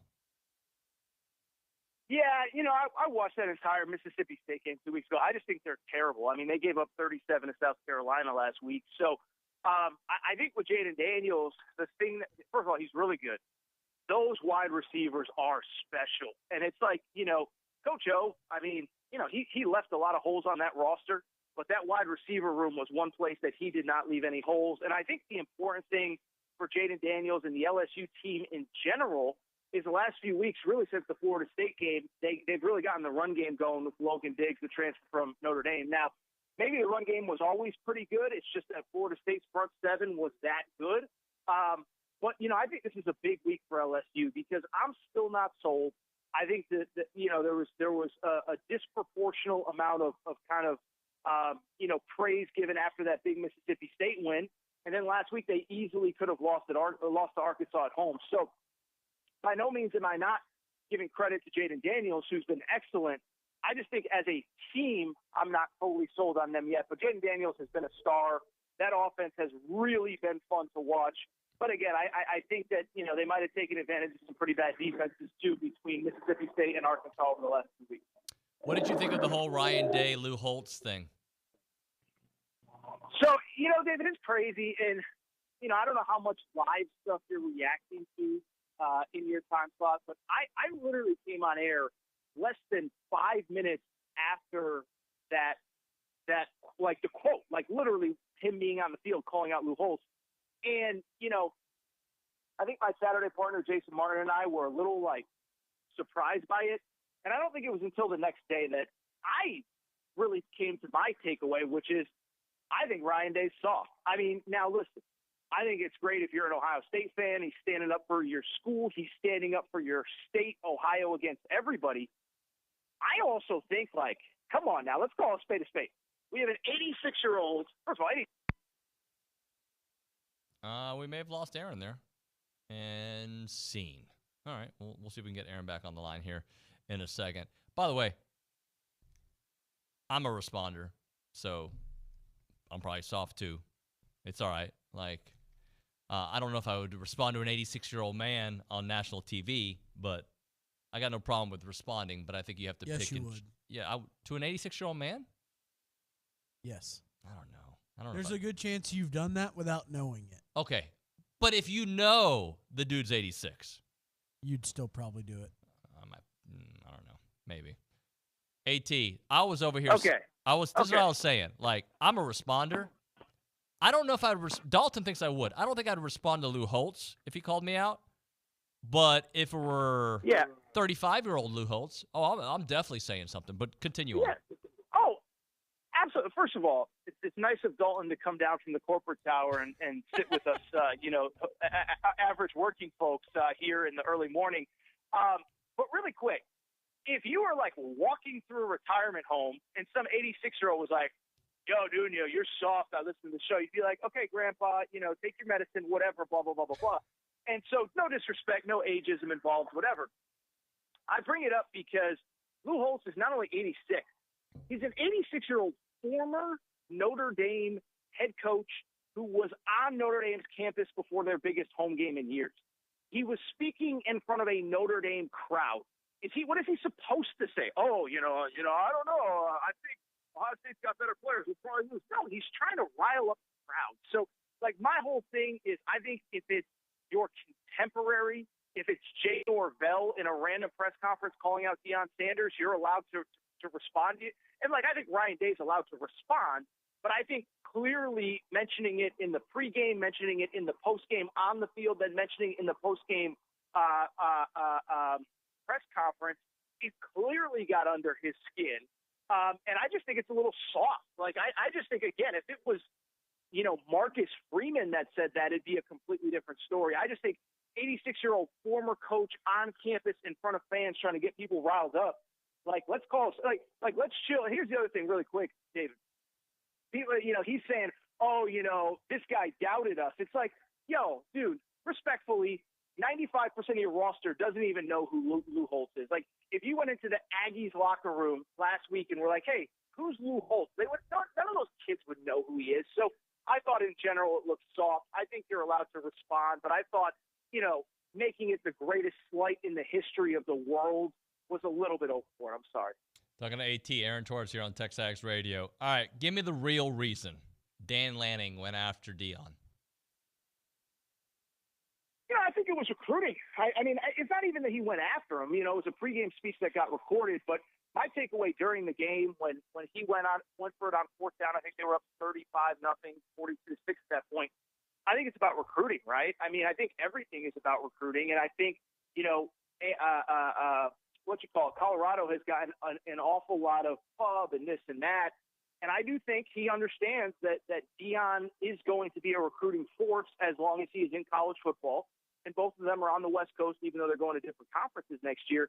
And so I just bring it up because I think he knows that he's going to have to sit in the same living room the day after Deion Sanders sits in that living room. And he is going to be able to hold the trump card of, "Hey, listen, we love what he does. We respect what he does. We think he's a great coach and a Hall of Fame player and all that.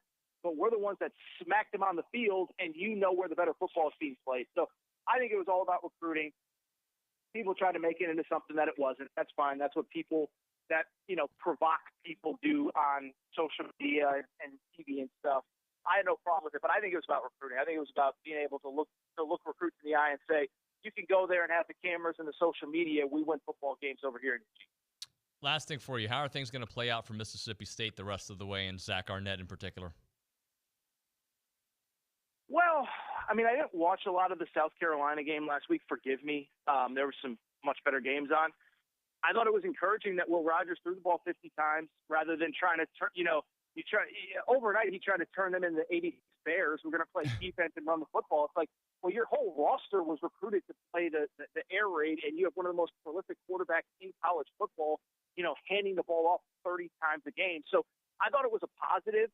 But, oh, by the way, the defense, which is supposed to be his areas of expertise, has somehow gotten worse as well. 37 to South Carolina last week, 41 to LSU the week before. So I'm not optimistic. I think they're the worst team outside of Vanderbilt in the SEC. I think it's going to be a long season for them. I think he'll be out probably by the end of next year, if not the following year. I don't root for people to fail. I just think he's in over his head. It's unfortunate how he got the job. I mean, we all understand that. But he does have a job to do, and let's just say I've been very underwhelmed the last few weeks. That is Aaron Torres. Aaron Torres Online, Fox Sports Radio. Buddy, I appreciate you. We will chat next week.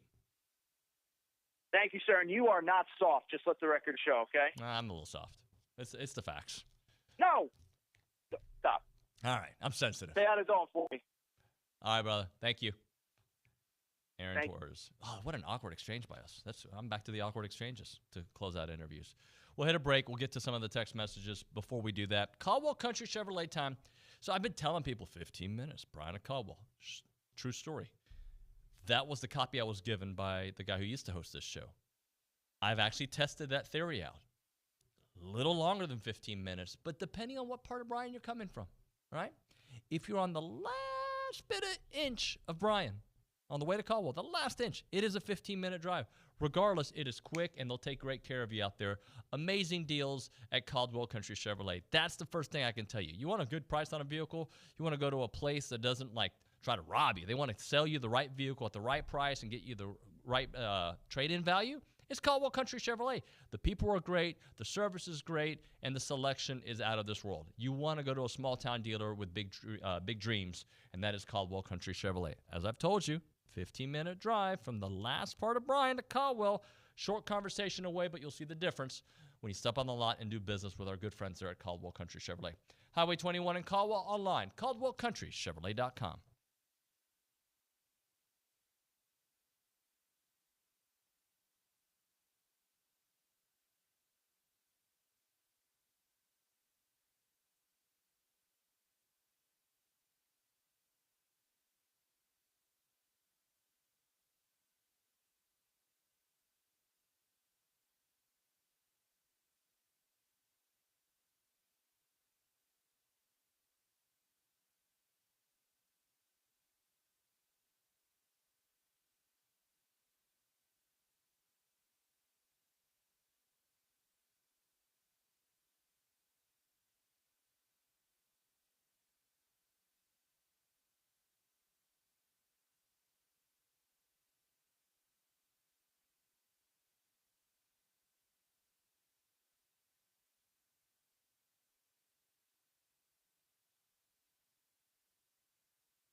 TexAgs Radio presented by David Gardner's Jewelers, Rollo Insurance Studio. I appreciate everybody tuning in this morning.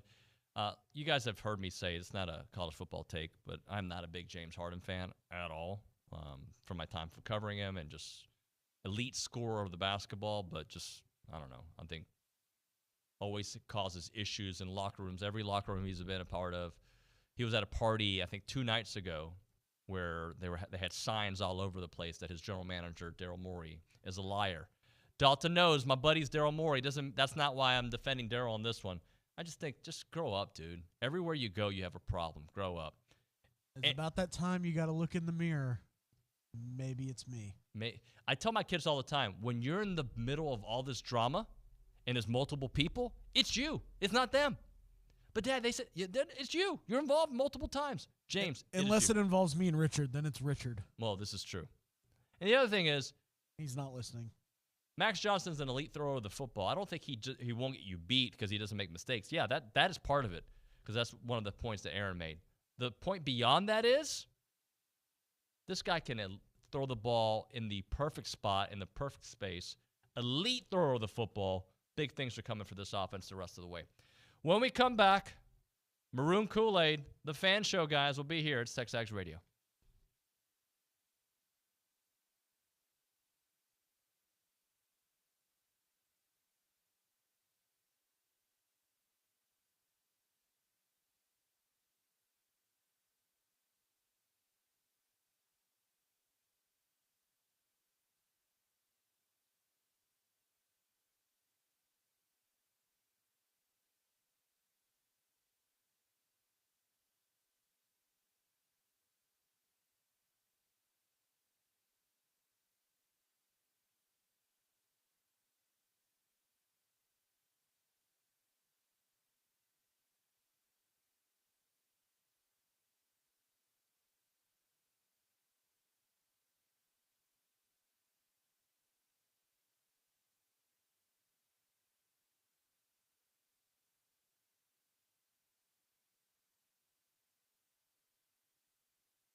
And we are back. TexAgs Radio presented by David Gardner's Jewelers. It is now time for the fan show. Everyone's favorite show on earth. Nothing else? That's it? Just you? Well, everybody's depressed, right? Well, I got my original trio in here. I know this is not the original fan show, but when I started, this was the first group. This is it. This is the most. These are the OGs. These are the OGs right here. This is the OG team. Maybe not OGs, but you are. OG since I've been here. No, I agree with it. We were. I mean, this was the three before. I mean, I don't know. Gabe's even. This is the three that made people finally write in and be like, "Please change up the people." Yes. By the way, all Billy's buddies. Yeah, remember we were called. You've never met Billy. I'd never even met Billy at that point. Was just kind of funny, but yeah, this was. I mean, we did the show for what 4 or 5 years. The three of us before you even got here. Yeah. Well, we got Roy May in the house, Hunter Shirtliff, and Matt Browning. And this is brought to you by Girard Construction, custom home builders for the Brazos Valley since 2002. They don't just build homes, they build relationships. Learn more at girard-construction.com. So a little sadness, but also maybe a little optimism in the air as well based on how this team played defensively. Let's just react to the big elephant in the room. Connor Wigman going down for the year. Roy, you haven't been here in a while. You start us off. Well, I mean, it sucks, right? I feel awful for him because, if you watch, obviously, if you just watch it with your own eyes, but if you also do watch the film room with Steve McGee and truly watch the breakdown of this kid, he's a special talent. So it's tough. It's tough, obviously, for him, and it's tough for the program. But you have to, you automatically have to shift, right? Yeah. And I mean, we shifted mid-game. How that occurred. You get sick of the fact that apparently we're just never going to have a quarterback get through a season. So that gets a little bit old. But, look, Max came in, ran the offense. He got actual game time, live snaps under Bobby Petrino's offense. So we got something we can look at moving forward, going ahead. And I think this week sets up great for the bounce back because, this is Bobby P and this is Arkansas. Because of Connor's injury, I know that's been all the focus. But, man, Bobby Petrino's going back to play Arkansas. Yeah. And so we get an automatic bounce back, and maybe we get to see some of the highlights that we saw in the second half from Max. We're going to get a full game of that. So, I know it really sucks, but I'm trying to turn the page because, it's not like he's out for 2 to 3 weeks or maybe 4. He's out. He's out. So it totally sucks, and I feel for the kid. Just hope the team can rally around Max. Hunter? One of the early shows this year, I said, finally Jimbo has this legit Power 5 SEC starting quarterback, right? For probably the first time since he's been here, and Connor showed it. Just as a longtime Aggie fan, gut wrenching. First thing I was texting, and I've seen it out there. We can't have nice things. It's we're like cursed. Yeah. Dang, that was. And then I thought it was my fault. So I had poor planning Saturday. I had something in Houston, and I knew there was a chance when they did the TV schedule that could be an 11 o'clock game, and I'm going to be either late or not make it. And of course, 11 o'clock kickoff. I was like, so I knew. Hauling Bud up 290, watching it on the phone. Got here, 5 minutes left in the second quarter in my seat, and then boom, he gets hurt. The offense was struggling, and then he gets hurt. It's like, is it me? I think it may be. I think this might be Hunter's fault. It was fate waiting for him to get in his seat before everything came crashing to a screeching halt. Yeah. And this is always the case. I remember it was with McGee and Reggie and all that. People always went, well, next year we're going. This is lining up to be good. And next year, Nuño. Well, I know, but stuff like this and transfers and people getting in trouble and injuries. That's why that next year stuff never works, man. You got to get do it now. Yep, do it now. Well, there's still a chance to do it now. Browning, just your reaction. Well, like Roy said, I am heartbroken for the kid. You work hard all off season. You come in, he's playing great, and to have to sit out, have to be out the rest of the year. It really is. It's a crushing blow. I am with you on this. You don't lose a guy like Connor and get better. I now I'm not saying you get worse, but you don't get better. And so we are in a fortunate situation. We've got a guy like Max that can come in and play, who's got experience. This is like everyone else seems to think we do probably have the best backup quarterback situation probably in the SEC. Max would start on a lot of these teams, but to lose Connor like that does hurt. It makes you go, are we cursed? It makes you really think, man, Kellen Mond, man, that guy, I don't think he missed any games, did he? I think he missed a little bit of one game. Yeah, he missed snaps. Yeah. Yeah, to make it through 4 seasons unscathed when everybody else has gotten hurt, from Trevor Knight to to the Kyle. I don't even bring up the Kyler debacle that was. Oh, it's a list. Starkle gets hurt. Starkle gets hurt. Haynes I mean, it's an gets hurt. absolute. It's just. It is. It's just. From Haynes the year before last to Haynes and Max last. It's just been crazy. So I hate it for the kid. I really do. I like you said, we've seen a half of Max in Petrino's offense, and he played well. He looked like he was doing well in that role. So I think there's still some optimism that we're not going to take a huge production drop. But again, I still have to say, you don't lose Connor Wegman and get better. You just don't. So typically, I start this off with what's on your mind. That's on everybody's mind. So now I'm going to change it.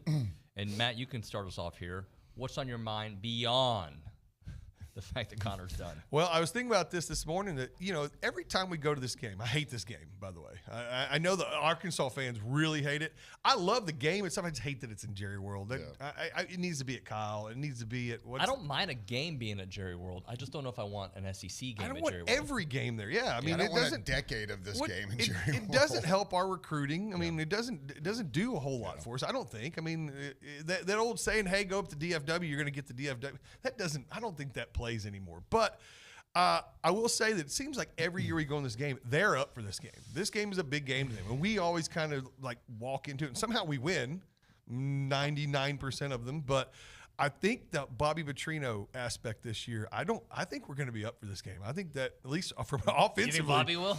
Offensively, this team's going to be ready, and I mean, like you said, I don't want to have another, close one possession win here, or I want to blow their doors off. Let's blow their doors off. Show them that we're way more talented, way better, and let's walk out of there with a 3 or 4 touchdown win. That's what I'm hoping for. Yeah. So, Roy, if you don't want a 1-score game in this game, then don't watch.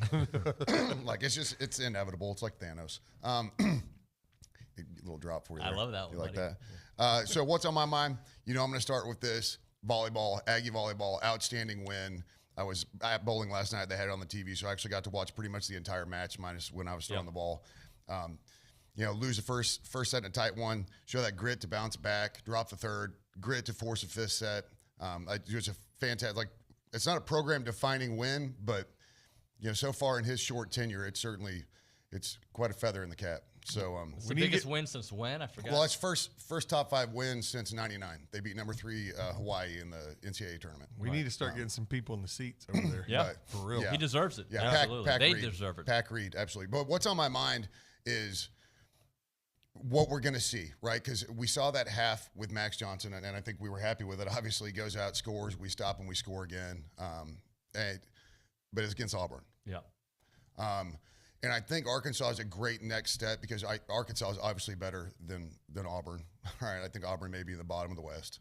I don't know if they're going to score another touchdown this year. But Arkansas is better, but their secondary is also still a little weak. So I think this is a good step up from what we just played for Max, get a full game against in Arkansas before we again start getting into a meatier part of our schedule. Will Arkansas be up this year, though? I know they love to get up for this game. Their season's on the line, man. That was a crushing defeat against LSU, though. That's a lot of emotion to pour into a game to lose that game. Like that Arkansas LSU game. Like that's a tough one to bounce back from. So that's kind of are they going to be up? Because that one was tough. Like that was a tough loss because they had them on the ropes. I hope they're not. I hope we're the only ones that are up. Yeah, no, I hope they're completely emotionally drained. But that's my question. Like, are they still a little bit of a hangover from that loss to LSU in a game that was all in front of them and they lost? Hunter, what's on your mind? Yeah, I think the Auburn.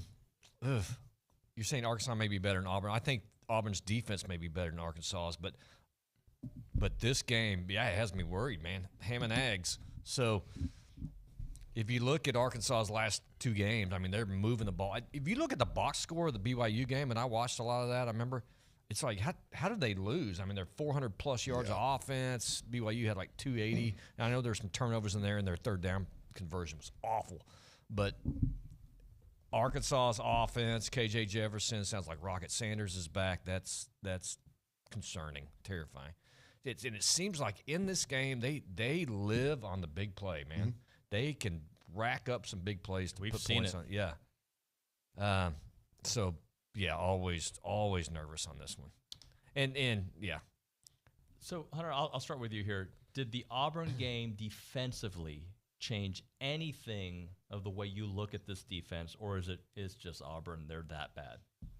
No, I was super pleased with it. First of all, I get the Miami game, and we all just want to go back there, but I have loved this D-line from day one, right? And they just keep rotating dudes in there, and you know, it's just rakes, and some of those guys don't get, you know, some of the pub of Nolan and McKinley Jackson and stuff, but they're making plays too, right? And so, but I think part of that, Arkansas, I know Billy's talked about it. We didn't see, Miami. We didn't see what Miami did, you know, the week before. Maybe we weren't ready for that offense, but I'm fine with this defense. I think we're still okay on the back end. This isn't a video game. Yeah. We held Auburn to 200 yards. All right, they didn't clear 100 yards passing. This isn't a video game. That's hard to do against a football team in 4 quarters.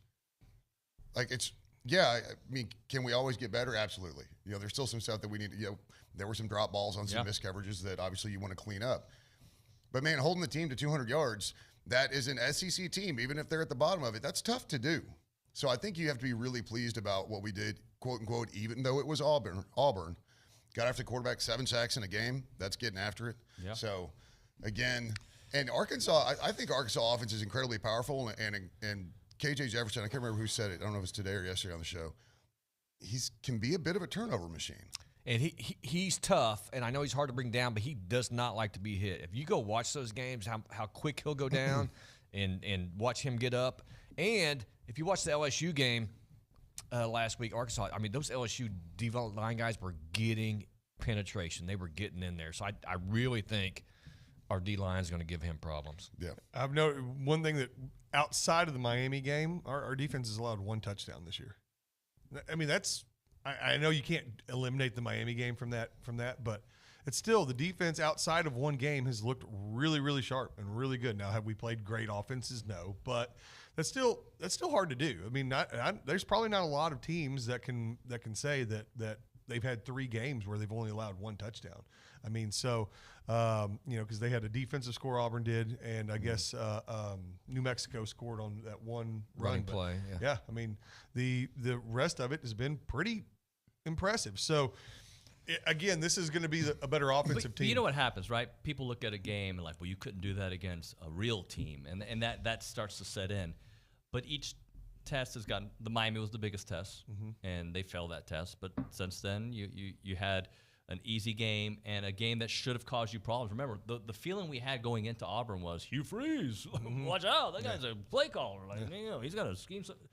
And they got nothing done. SEC He'll bodies have something too. up his sleeve. No. I mean, that's it. I mean, Auburn is still a team full of SEC talent and big-time players, and we held them. And so, regardless of how bad their offense looked and their quarterbacks looked, I mean, that was a product of our defense too in a lot of ways. So, I was very pleased with our defense from this game. All right. Sure. So what questions have to be answered in this Arkansas game to continue that positive vibe, that energy? Like, hey, we are building something here. What has to be answered? You want to start us off, Matt? Yeah, I think that, like I said, losing Connor is tough, but Max with the weapons that we have on that offense should still be able to manage the game, if not even do more. I mean, I watched a deal the other day, and they're like, well, you know, Max is like a statue back there. That's not true. No. Max moves. Max can run. So he's got some athleticism and some playmaking in him. So, but more than anything, it's just, I think that regardless of who's a quarterback, this team is talented enough with those weapons to score. It all boils down to the defense, and the defense stopping people and continuing to get pressure on the quarterback. That, to me, seems like that's still going to be by far the most important thing. Hunter? I mean, yeah, you got to see Max play a good game. I don't think he has to win the game, right? Just don't lose it. Yeah, consistent. He can be a little clunky back there, right? Sometimes on his scrambles and stuff. But you got a great receiving core, so help the guy out, right? Lean on those guys. Running game's getting better, right? I think it's been improving every week, and so. Man, we have the guys around him. Yeah, he'll be okay. It's gonna be fine. But all your other playmakers have to step up. You know, Evan and Zero and your running backs. Everybody. Yeah. Yeah. No, absolutely. We'll have Noah back. Yeah, that'd be help. That's gonna help. Yeah, I mean, if you look at Max, he's about 230 some odd yards a game as a career. I think we could deal with that though, especially when you look at his touchdown interception ratio. So, and really Just don't beat yourself. Yeah, 6 of those 7 picks came in the full season he played with LSU as a sophomore. So he hasn't. I'm not going to say it. The other pick came in his freshman year, at LSU. So. But we haven't seen him do it here, right? Arkansas game super pedestrian last year, struggled. Miami. Kind of struggled, wasn't asked to. I'm kind of leaning on A-Chain and some other stuff. But I'm not going to blame it on him. That O-line was just and didn't matter who we put in there last year. It was a different offense. Completely different offense. I mean, Petrino's going to ask the questions of Max in this game. I think he's going to push it a little bit, which I'm telling you, I think Petrino is going to be fired up for this game. The questions I need answered, I need to see continual growth on that offensive line. I've got to see it get better and better. And just the secondary, it just seems like mental breaks. Some of these busted coverages, mental breaks, and we almost saw it in Auburn twice. Yeah, got away with. Got away with it. Yeah. So it's really, for me, it's the offensive line and then the secondary, not just the mental breaks. Keep wrapping up. So everybody feels like the defense has turned the corner at getting to the quarterback. That Auburn game was enough evidence. They're like, all right, I think we're going to see more of maybe not 7 sacks, but more of a trend, because the first few games there was not a lot of pressure on QBs. We saw a little different approach. We saw more blitzing. We saw more zone coverage, and they brought the heat. Well, and that's the biggest thing. I think it's the approach. I mean, because we look back at that Miami game, we didn't get to the quarterback. I mean, but look at the schemes we were running. But what we just saw last week was like a confluence of both the defensive line and the linebackers both playing great. And when you have that combination, you can do a lot of great things up front when your defensive line is playing that well. Like you said, with the rotation, you're able to keep them fresh, and then your linebackers are playing with their hair on fire, which is how linebackers are supposed to play. And Tyrion York's a dude, man. Edge had a great game too. Yeah, Edge has been awesome. So Chris Russell had some really big plays. Our linebackers have been very, very good, I think, so far this year. Yep. All right, let's hit a break here. We'll come back with what do you expect to see this weekend. Not what you want to see, what you expect to see this weekend. Before we do that, we're talking about Aggie Ring Day. The Association of Former Students is ready and excited to welcome tens of thousands of Aggie Ring Day participants tomorrow and today and tomorrow, I should say, to ensure that everybody has a great, safe experience. The association wants to pass along some of these key tips out there. No parking at the Clayton W. Williams Jr. Alumni Center. Parking will be available at the West Campus Garage with a shuttle that will take guests to and from the Aggie Ring Day. Once you are dropped off, be prepared to walk at least a half mile. Number 4, guests will spend the majority of their time outdoors with no seating. The forecast calls for 90-degree heat, so those who have health issues affected are encouraged to meet at the Aggie Ring recipients after they receive their ring. Also, hydrate. Make sure you're wearing comfortable footwear as well.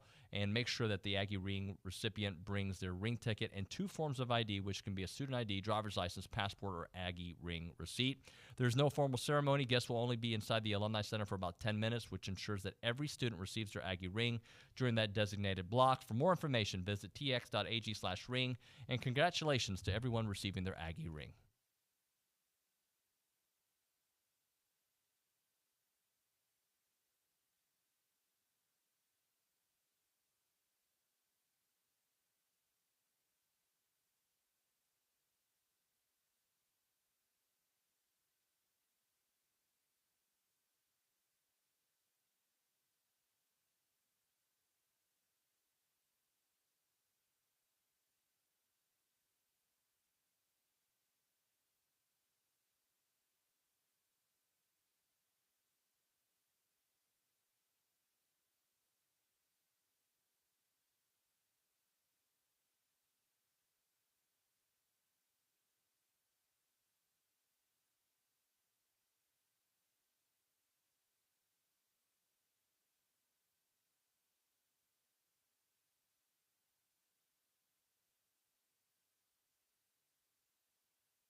All right, I'm looking in the lobby, and I see Olin Buchanan with his Uncle Rico hair still, but shorter. No product in there. It's shorter. He did go get a haircut. I'm happy to report. That look this morning that was coming right down in his bangs were hanging down. I thought McGee was going to fall out of his chair. No, he's definitely cleaned up the sides. When I walked in this morning, I thought that guy could throw a football over that mountain. Yeah, he can. Yeah, he can. It's TexAgs Radio presented by David Gardner's Jewelers, Rollo Insurance Studio. It is the Fan Show brought to you by Gerard Construction. All right, gentlemen, I kind of teased it earlier, so we're going to go right to it. What do we expect to see this weekend? That can be a prediction of the game, what kind of production we might see, what kind of issues we might encounter. We'll start off with Mr. Shurtleff. What do you expect to see this weekend? I do expect Arkansas to move the ball and score. So now I'm on the hope side. So I better expect our offense to match. I just they got these no-name receivers, right? But KJ's getting the ball out. He can run. I like their running backs. I mean, I've watched the last 2 games. I'm pretty impressed with their offense, man. And I expect, a sterile 55,000 people to be up there and watch it. The Arkansas fans are pretty loud. They can be, but Aggie's always outnumber them up there. But it's okay. I've been to all of them. Yeah, no thanks. I'm good with the neutral site stuff. I'm expecting a whole lot of Razorback surrender Cobras because that's pretty much every year but one so far. Yeah. I want to sit here and say I expect another tight game because it's always a crazy game when we go up there and play. But quite frankly, I'm not expecting a tight game. I'm not. I think KJ Jefferson can be forced into some turnovers. I think what we're seeing with, obviously an advance in thought of scheme from Durkin, the ability to make sure that we contain him and when not, the linebackers are starting to show that they can chase him down. They can bring him down. Like you said, put him in the dirt a couple of times and things change with him. Yep. And so it needs to be aggressive to get to him quickly, especially, just don't make our secondary cover for 7 seconds. Nobody can do that. Can't even do that in the NFL. So get after him, get after the quarterback. But I'm expecting to win by 14, 17 points. And it might be a touchdown late that kind of puts it up to that, to where it's still kind of in the it's up in the air. But I expect to win by 2 touchdowns. That's like a Trevor Knight beat down there. Yeah. Mm-hmm. So obviously I already said what I want to see. I'd love a comfortable win. I don't want any drama. I don't need my heart rate shooting through the roof here. All right. I just want to win in a comfortable game. That'd be great. What do I expect to see? Auburn was comfortable, you think? I don't feel like in the second half we pulled away enough to where I felt good. I was like, all right, we're good. So, but what do I expect to see? I mean, this game has we've got 14 in a row of them that have all been. I guess a couple blowouts early from them to us, and we blew them out one time. The rest of them have been all one possession. When we didn't play in Jerry World, they were blowouts both years. Yeah, but in Jerry World, if we talk about the Southwest Classic in Arlington, this game has been tight every time. Even in the years where we had way more talent, should have blown them out. We're still sitting there going, what in the world? The skipper tripper play. You got all these different things, and they're wild. Just think all the wild stuff. Mon runs 1,000 yards down the sideline. Remember, and they called him out. Yeah, they called him out of bounds, and he wasn't. Yeah, last year may have topped it all between the KJ Jefferson fumble, the handoff to Damani. He takes it to the house, and then the oink doink. Yeah, right? So what do I expect? I can't expect anything other than absolute just chaos and my hair getting grayer every single play. I really don't know. It's whatever happens in this game, you just know that you've never seen it before. That's right. That's right. It's just going to be something stupid, and maybe Jimbo makes the tackle this week. Maybe, just maybe. Dude. So I've been on the show 7, 8 years now. Today is the first day my wife has ever listened to the show. She's listening right now? Yeah, I'm going to give her a quick shout out. Let's do it. Thank you for listening to the show today, babe. Maybe you're changing. Maybe this is what we needed to change and we're going to get a nice, big, fat, comfortable win. I thought, and I still think it should have, but I thought Miami was going to be that kind of win that we're talking about, like a couple touchdown win. Miami's better than I thought. Defensively, we're worse than I thought. But I still think that team that I thought was going to go to Miami will be the team that shows up this weekend in Arkansas. I hope you're right. Is there reason to think otherwise? No. And I want to bring something up. Are we just completely unfairly punished for that Miami loss? Look at all the Yes. teams that have lost, and they're 100%. still ranked. I mean, they're losing to good teams. I get it, but it's Bama. LSU's still the greatest things ever. They got blown out by Florida State. And Miami looks good, has looked good in every game they played. Right, and we're they like, might be we're really ranked good. like 35th. I mean, I get it. I do, because you're getting punished for 5 and 7 last year. But I'm just like, I look at the top 25, and I don't care about the AP, but it's like we can beat – A&M would beat 15 through 25 today. I'm like, right now. Yeah, 100% agree. You win this weekend. Yeah. They don't have much of a choice. I don't think it's going to change anything if you win this weekend. Yeah. I think if you go up there and absolutely blow the doors off them, maybe. You win 35-10, something like that. Yeah. Then you make your reappearance in the top 25. Oh, man, But I it don't does set up an amazing matchup with Bama. And that's the thing. If we win by like more than 3, they're going to squeak us in somehow. So that Bama matchup is a top 25 matchup. I mean, Colorado was getting more votes than we were. It's like, and they got It's absolutely still are. housed. They still are. Yeah, that's what I'm saying. Colorado right now, in the eyes of the voters, is a better team than A&M. And by the way, I just want to real quickly say I love Deion. I've loved Deion since he signed with the Cowboys all those years. I hated him before. Hated Deion. As soon as he signed with the Cowboys, I was a huge Deion guy. But I'm kind of glad they lost. I was kind of getting sick of hearing about them. I think the non-casual college football fan, right? Those that watch it like us all the time, we're all pretty happy that Colorado got spanked there. I mean, we'd had enough of that. I'm done with. I was just getting a little bit too tired of hearing Here's like about the worst Deion. hypothetical ever. Would you rather be absolutely bombarded by Deion and Colorado talk, or be bombarded by stupid Taylor Swift, Travis Kelce talk? But it's Oh my gosh, it's like please. the same person. That's the new casual college football like Colorado, and now the Swifties with the Chiefs and Kelsey. So they're going to be they're going to be the highest selling jerseys for a little while because Which, of whatever. It. Yeah. I did see something funny that said like, how devoted is Taylor Swift that she's watching the Jets and the Bears in back-to-back weekends? She must really like Kelsey. Just must. The poor Bears. Before we hit a break, are you guys happy with the trending direction? Still not where we want it to be of the running game. Oh, absolutely. Yeah. Yeah. And I think you nailed it. It's just not where we want it to be, but. And I liked on the pulse. If anybody saw the pulse last night, it was Jimbo, like he even said it in the post game. He called out Reuben Owens and said, "Hey, you know what?" He's like, "Hey, I know you fumbled the ball. You're trying to make a play. We all still love you. We all believe in you. You made a heck of a play here and there. You're going to get tons of carries in college. You're a special talent." And the kid just sat there smiling and everything. So I appreciated him saying like not knocking him. I mean, we all know what he's going to be. The kid's going to be good. Yes, but I think all three of them and Reuben, he had that 21-yard, scamper to the end zone. But he hadn't busted out on one. Yeah. But we know Amari can do it now because he's hits the hole fast. Le'Veon's he's gonna just get a bruiser, man. God, yeah. I'm really. I think the O-line's starting. I mean, those guys were going to be good. They're good no matter what. It's all about the O-line. The O-line seems to be opening some holes. If the line keeps gelling, the run game is going to be really, really good because those kids they're talents. And what you said right there, like there's moments I just want Le'Veon out there because I love the way he runs, the way he blocks. And then I'm like reminded, well, Amari's freaking good. And then we're like, Reuben Owens, just a different level of cut and the way he sees the field. They all are bringing a lot. They just need to all put it together. Yeah. I mean, when Amari gets the ball and he's so fast in that first little bit, he's just so quick. And you're like, whoa, all right. Then Le'Veon comes in. He's just, like I said, a bruiser. And then Reuben Owens is the whole package. Yeah. I mean, he's just young and he'll get there. But I'm really pleased with it. I think, and like I said, it all boils down to O-line.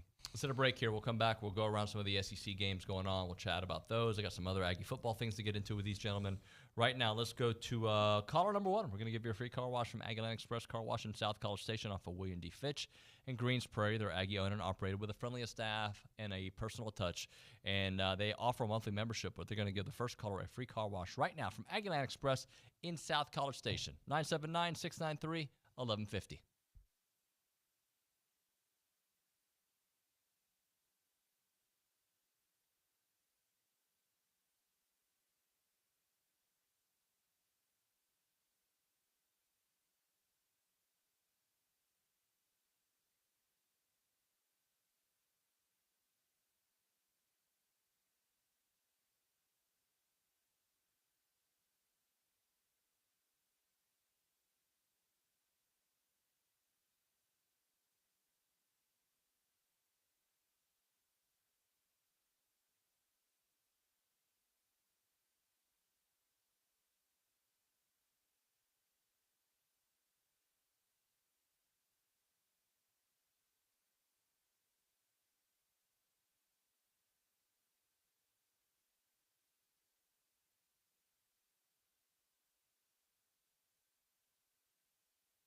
Australia's one of my biggest. And we are back. TexAgs Radio, presented by David Gardner's Jewelers here in the Rollo Insurance Studio. Appreciate everybody listening in. It's the Fan Show presented by Gerard Construction. Got the crew in here.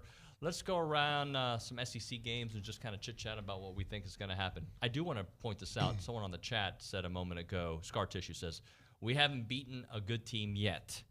And then LCR Aggie responds, neither has Arkansas. Fair.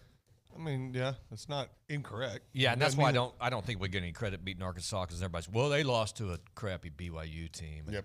It's like has Bama beaten a good team? And do you consider Ole Miss in the good team department? They were ranked at the time. I would. I would say they're good enough to. They're better than anybody. They've beaten somebody better than we've beaten so far. But you win these next 2 games and we'll start winning. We'll start getting our the props needed. Yeah. I mean, because look, we got Arkansas who we've said enough, but I mean, Bama's down. I mean, they're not the Bama of old. Right. I've got Longhorn buddies like, well, we beat Bama. I was like, you beat a Bama team? That Bama team is not the Bama team we've been playing the last Bama decade. team in 2 decades. And by the way, didn't Bama have a chance to take the lead in the fourth quarter? I know they got boat raced after, but they had their opportunity. Yeah, I mean, right? it was so that's nonsense. I was like, you didn't play Tua Tagovailoa and Devontae Smith or Jalen Hurts or Mac Jones or any of those guys. All those guys in the NFL. Yeah, you didn't play Jerry Jeudy or Amari Cooper or name it. They've got nothing but talent there. They didn't play those teams. Heisman running backs. I mean, come on. Derrick Henrys of the world and all that. They didn't play those guys. They played a down, dumpy Bama team who we get to play too. Now we could lose to that team and. Then they'll have that scoreboard on us. Guys, but isn't this always the case? Jalen Milroe, the offense will be perfectly tailored for him next week, and he'll be running it like a smooth machine. And Rocket Sanders this week back for Arkansas. Perfect. The offensive line finally gels for them. Like all those things, it's inevitable, right? Like that's how it is as an Aggie. Yeah, 84 years, cursed. Jeez, all right, man. Now you made me sad. Jeez. Let's go through some of these games. Number 22, Florida. Remember a couple weeks ago, we weren't sure if Florida was going to win any games, much less now. They're top 25, and they get Kentucky, a team that has not impressed me yet, but they're undefeated. What do you guys think of this one? What an overreaction to losing to a good Utah team. That's what I think about Florida. Early game 1 season overreactions. Yeah, that happens. And, and I liked them when they were Tennessee. I liked them in the swamp. And I like Florida. I do not like this game this week. I think Kentucky is set to beat the Gators up there. Kentucky's favored. Yeah. Kentucky, like we talked about, Arkansas gets up for this game. It's a 1-point line, so it's Arkansas gets up for this game. Kentucky gets up for that game. But I think I like the Gators still though. I do. I think they're getting their heads screwed on right. So I thoroughly enjoy Florida Gator fans complaining, so I'm really pulling for Kentucky in this one. All right, I think the line is still 14.5, but Georgia on the road at Auburn. Good old-fashioned hate. This is one of those games, though. This is a rivalry game. Like, this is a severe rivalry game. They hate each other. Yeah. Like, hate each other. I mean, does Georgia end up covering? Yeah, probably. Yeah. You think? I'll think they'll end up covering because it's 4. Like, if it was 27, I'd be like, no, I think Auburn's it's an emotion game. But I think Georgia's still But what wins. if this game is a 13 to 14 point game? I don't see it. I can't see it happening. I don't see it. I mean, I watched that Auburn team just this last week, and they had nothing that resembled a forward pass against a defense, which is, I mean, I guess pretty well known as being the best in the country. Yep. I don't see them. I see this being a beatdown. I see it like an absolute beatdown. I think a 30-point beatdown. Yeah, I mean, if the Auburn team shows up that showed up here last week, that's an absolute just scorcher of a beatdown. Yeah, even if Auburn gets a little emotion up front, maybe makes a little run like South Carolina did, in their game against Georgia. Georgia's just going to wear you down and beat you down. They wear him down the second half, but if Bethune-Cookman, Georgia, first half shows up against a fired-up Auburn team, that could flip that game on its head a little bit. I bet Georgia's still the better talent. Are you guys buying Missouri as a legit team? No. They're going to be 5-0 after this weekend. They're going to beat Vanderbilt. Doesn't make them legit, but I'm okay with Missouri. I like Cook. I think their offense their offense is potent. I like them. I don't know yet though. I do like how SEC Shorts and Matt Mitchell, they always make the funny SEC things. They always pretend like Missouri's not even really in the SEC. Well, that was the whole theme behind a video this week. Like they forget that Missouri exists, and I always find that kind of funny. Well, but I think right now you have to look at Missouri as maybe a contender in the East because, South Carolina's terrible, right? But there's just kind of a whole jumble, like who's going to compete against Georgia? Well, we're going to talk South Carolina in a second. In fact, we'll go there right now. Let's do it. Huge game, I think, for just what it could mean there in the East. South Carolina at Tennessee. It's 12 point. Tennessee 12-point favorite. 12 point. That's a big number, I think, for that game. I do too. That's what I was going to say. I think Tennessee wins the game. I don't think they cover. I think Spencer Rattler, it really is a good quarterback. I think he's one of the top quarterbacks in the league. He seems to show it every week. Their defense has just been so porous, and the run game is bad, but Spencer Rattler's the only thing that's kept them in games. So I do think they've got a good quarterback, and in a shootout, high-flying, throw the ball around kind of game like this is going to be, I think they hang in there. I don't think they win, but I don't think Tennessee covers. Yeah, I think it's one bad defense, but South Carolina and a suspect defense with Tennessee. I agree. It's going to be a high score. Man, Spencer Rattler that's impressive. He's getting harassed and just sacked, and he's just throwing 6 touchdowns a game. I think if this game is in South Carolina, I would legitimately think about South Carolina winning this game. I think being on the road, Tennessee is just tough. But again, if you just say quarterback versus quarterback, I think Rattler's better than Milton. Right. That's what. If it's a shootout, can Milton keep up with Rattler? That's the question. But yeah, 12 points that's big. Yeah. This next one, I don't know what I want to happen. Actually, I think I know what I want to happen in this regard. LSU at Ole Miss, number 13 LSU, number 20 Ole Miss. What's going to happen here? So I think we all know what we want to have. Because Kiffin, we hate Kiffin so much, we want LSU to not blow their doors off. There's a part of me that wants to see LSU knocked down a little bit because just for my optimism for the rest of the year. But the reality is I'd rather beat them as a highly ranked team that only lost to Florida State, and I hate Kiffin. It's tough because we still have both these teams in front of us, so it doesn't really – I guess it doesn't really matter. But I actually – my thought process is if – I know this is a big if, but let's say we go on a nice little streak here and win some games, win maybe our next 2 or 3 because Tennessee's not looking that great right now. Let's say we get won a road game in front Would it not be better for LSU to be – really good right there at the end of the season? We beat them at the end of the season. To me, that makes the most sense. That catapults you a little bit more, better bowl games. Maybe the play. Again, I know this way. I know but again, that's just I'm worried about Arkansas. Yeah. So I think LSU can be had. I'm still not sold on them, especially defensively. You saw it last week in Death Valley, and KJ Jefferson was giving them all they wanted. So, quite frankly, LSU was pretty fortunate on some calls, even having a chance there at the end to win it. So, I think Lane's going to give LSU all they want up there. By the way, I want to rephrase it. I don't hate Lane. I hate Lane's hate for A&M. I think Lane is good for college football, but the way he comes at Jimbo and our program, that I do hate. Yeah. But I do. He sucks. He's entertaining. He's a swarmy little worm. I hope the game is like 3-2. Like, I hope it's one of the most unwatchable, miserable games, and I don't care who wins kind of thing. But on the flip side of this, if Ole Miss beats LSU can drop out of the rankings, so then we play Ole Miss ranked. If LSU blows Ole Miss doors off, they're probably not going to stay in the top 25. Yeah. But if we get to Ole Miss where their only losses to Alabama, no matter where Alabama is, it's still Alabama, right? Then that's just as quality a win. Mm-hmm. Then you can go down the road, and LSU, they're not going to fall out of the top 25 ever. So, you'll still have that top 25 matchup at the end of the season. So, either way this works out. But the thing that I looked at you on, this program here hasn't won on the road at all. So, in the places you got to go to this year, those two, yeah. Well, you got Tennessee, you still have Ole Miss, and you have LSU. That's rough. It really is. That's hard. That's why that loss to Miami even hurts even more, right? That would have been a win on the road, but you get it.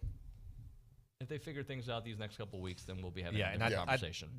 I do think we're going to see some cannibalism on this SEC West. Where you're not going to have one team. I don't think you're going to get to the end of the year highly ranked Ole Miss or LSU. Yeah. All right, number 12 Alabama on the road taking on Mississippi State. 14.5. Mm-hmm. I always want this to be a game, and it just never is. It's like Mississippi State can get all dressed up, and they're maybe even doing pretty good, and they'll just lay an egg against Bama. As down as Bama is this year, Mississippi State is equally, or even more so down than they normally are. Right. So I think this one could be pretty ugly. AT nailed it on the head. It's an unfortunate situation that the coaches had to step into at Mississippi State. but remove the emotion out of it. Coaching malpractice. And the coaching's just been bad. Like Mississippi State's down, and they're like, it's bad. Them against Auburn could be a really entertaining game. It's weird, they haven't thrown the ball. They tried to run the ball this year, and they threw for what did he throw for 400 last week? I get it, South Carolina, but then they open it up all of a sudden, and he's a good quarterback. He's been around. He's a 4-year guy. Yeah, I think he's like he's a 7 stud. year. It's like a 7-year guy is what it feels like. Yeah. When's that guy? Tell me this is his last year. It has to be, right? He's been there for 100 years. He's like the first college quarterback that's what people are saying about Damani and Anias. Yeah. So this is true. Yeah. All right, how about this one? And I already think I know who's going to win because nothing good in my life happens. But Kansas, a lot of good happens at home, by the way. But college football. The vaunted Kansas Jayhawks, Rock Chalk. At number 3, Texas. Please. Lord, please. I ask for so little. Let's all hold hands and pray together right now because ain't gonna happen. 16 and a half.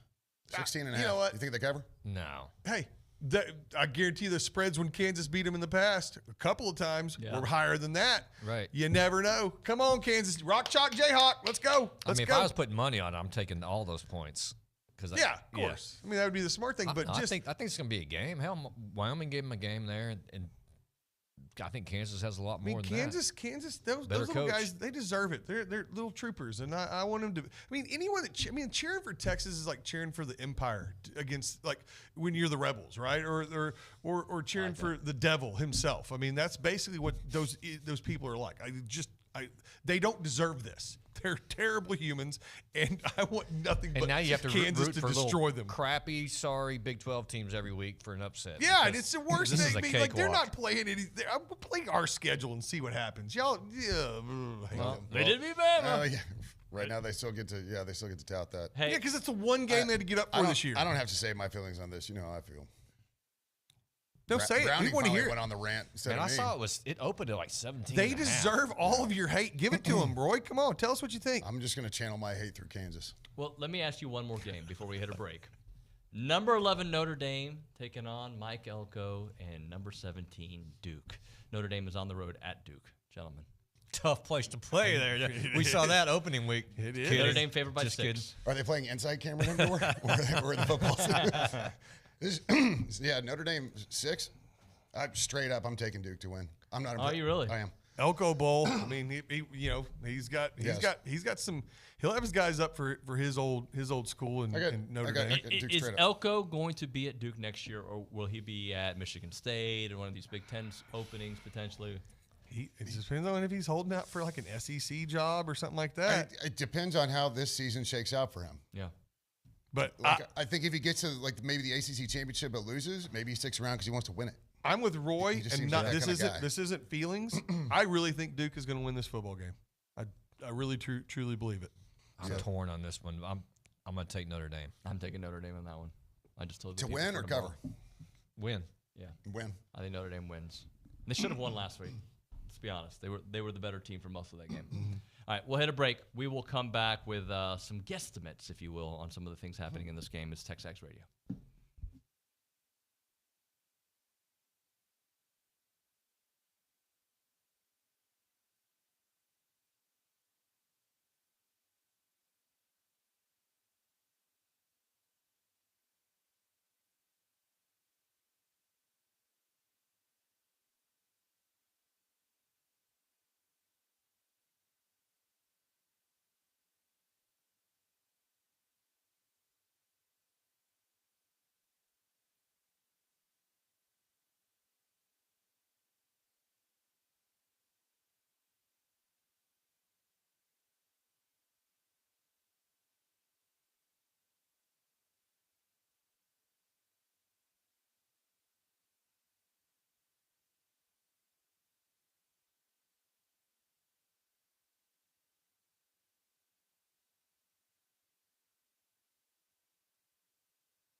Hi there. We're on the air. Howdy. TexAgs Radio, Hello. presented by David Gardner's Jewelers, Rollo Insurance Studio. It is the Fan Show presented by Gerard Construction. All right, I was making sure you're paying My boy attention. Kelly. Kelly's busy today. Always busy. Shout out to Kelly. All right, guys, I'm going to throw you out some little names and situations. You tell me what kind of numbers we're going to see. What kind of numbers do you think Max Johnson puts up? 303. 303. I was thinking 247 and 3, but I'll gladly take. I here again because their secondary is terrible. I think we're going to come out and show. I think Petrino is going to be fired up for this game. We're going to kind of open it up and use those receivers best we can. Maybe a lot of rack or yak, you know. But yeah, I'm going to go 303. It's wishful thinking, but what? Love 303. Right. I got to get over my unfairly prejudicing Max from last year with the bad O-line and, you know, Different receiver offense. issues. So I think he's got more help around him this year. I'm a mid 250 guy. Yeah. Okay, mid 250. How many? That's a W. How many too. TDs? With no picks, no turnovers, that's a W. How many TDs? 2. 3. 3. I like it. Because our receivers, there's our scorers. They're going to be the ones. I'm going to go like 285 range, like just shy of 300, somewhere in there. I'm going to go 4, but because we're also like bringing in swing passes and stuff like this, so I'm going to go 4. Like you said, like the yak is going to be a big deal. They're gonna create a lot of yardage for him without him having to throw for all those yards. Any picks? No. I'll give him 1 pick. No. I like it. I mean, I hope that all this. Oh, comes none. true. I mean, we're that'd be just. great. I mean, we're if we're gonna be real. Who will be the leading back? Wow. Moss. I'm going to so say too. Amari until somebody proves me I'll different. go Owens. All right. I mean, All right. Hey, that's what's crazy about this. About all the running three back. have it, yeah. All 3 of us had a different answer, and it could be any one of those guys. and- That's how and cool it is. Are we saying just rushing yards, or are we talking total yards? So again, once you bring the passing game into it, When the passing game has been Owens has been the go-to guy. watch, in the passing watch game. Crown Over will go for like 2 and Yeah, 130. it'll be receiving. Crown over. Yeah, it'll be all Crown over this game. All right. Leading receiver. Is Noah back? Do we know? We don't know, but I hope he's back. Then it's got to be Evan Stewart. That's just a. That's Not a- Ananias?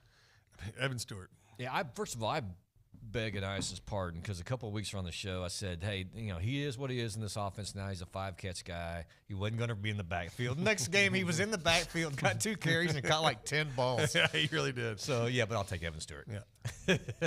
I'm going to go off grid a little bit because I think with what they have in secondary, they try and lock it down our guys. Yeah. Ja'Day Walker goes off again. Let's go, Ja'Day all Let's day, go. Walker. All day. All right. Texas A&M has 1 interception on the year. How many interceptions does KJ Jefferson throw against this defense this weekend? I'll go 2. He threw 2 against LSU. Okay. None. I know that's not what people. That's not You what the gave people, Max 1. You gave KJ But 9. we haven't had.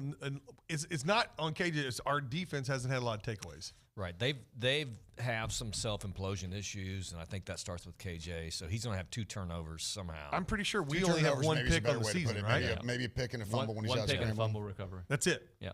Yeah. We have 1 pick on the season, I think so that's why Hunter's I say probably a no. little closer to it. 2 turnovers, maybe 1 pick, 1 fumble when he's out scrambling. And How many sacks as a team? Now, that's the good question. I'm going to go offensively 5. or defensively. How many sacks does our defense get, buddy? I say 5.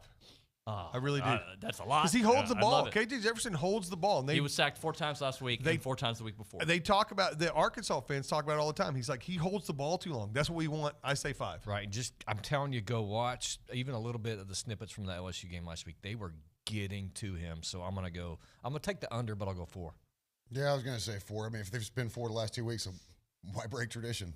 Okay. How about another 4 this week? Gentlemen, thank you very much. Thank you, David. Stay around for the rewind, all right? Absolutely. All right, that is going to do it for TexAgs Radio on a Thursday. Tomorrow, Marty Smith on the show, Billy Lucci on the show, the Final Countdown guys on the show, Olin and myself doing the show from the Metroplex. Thanks so much for watching and listening. We'll catch up with you mañana.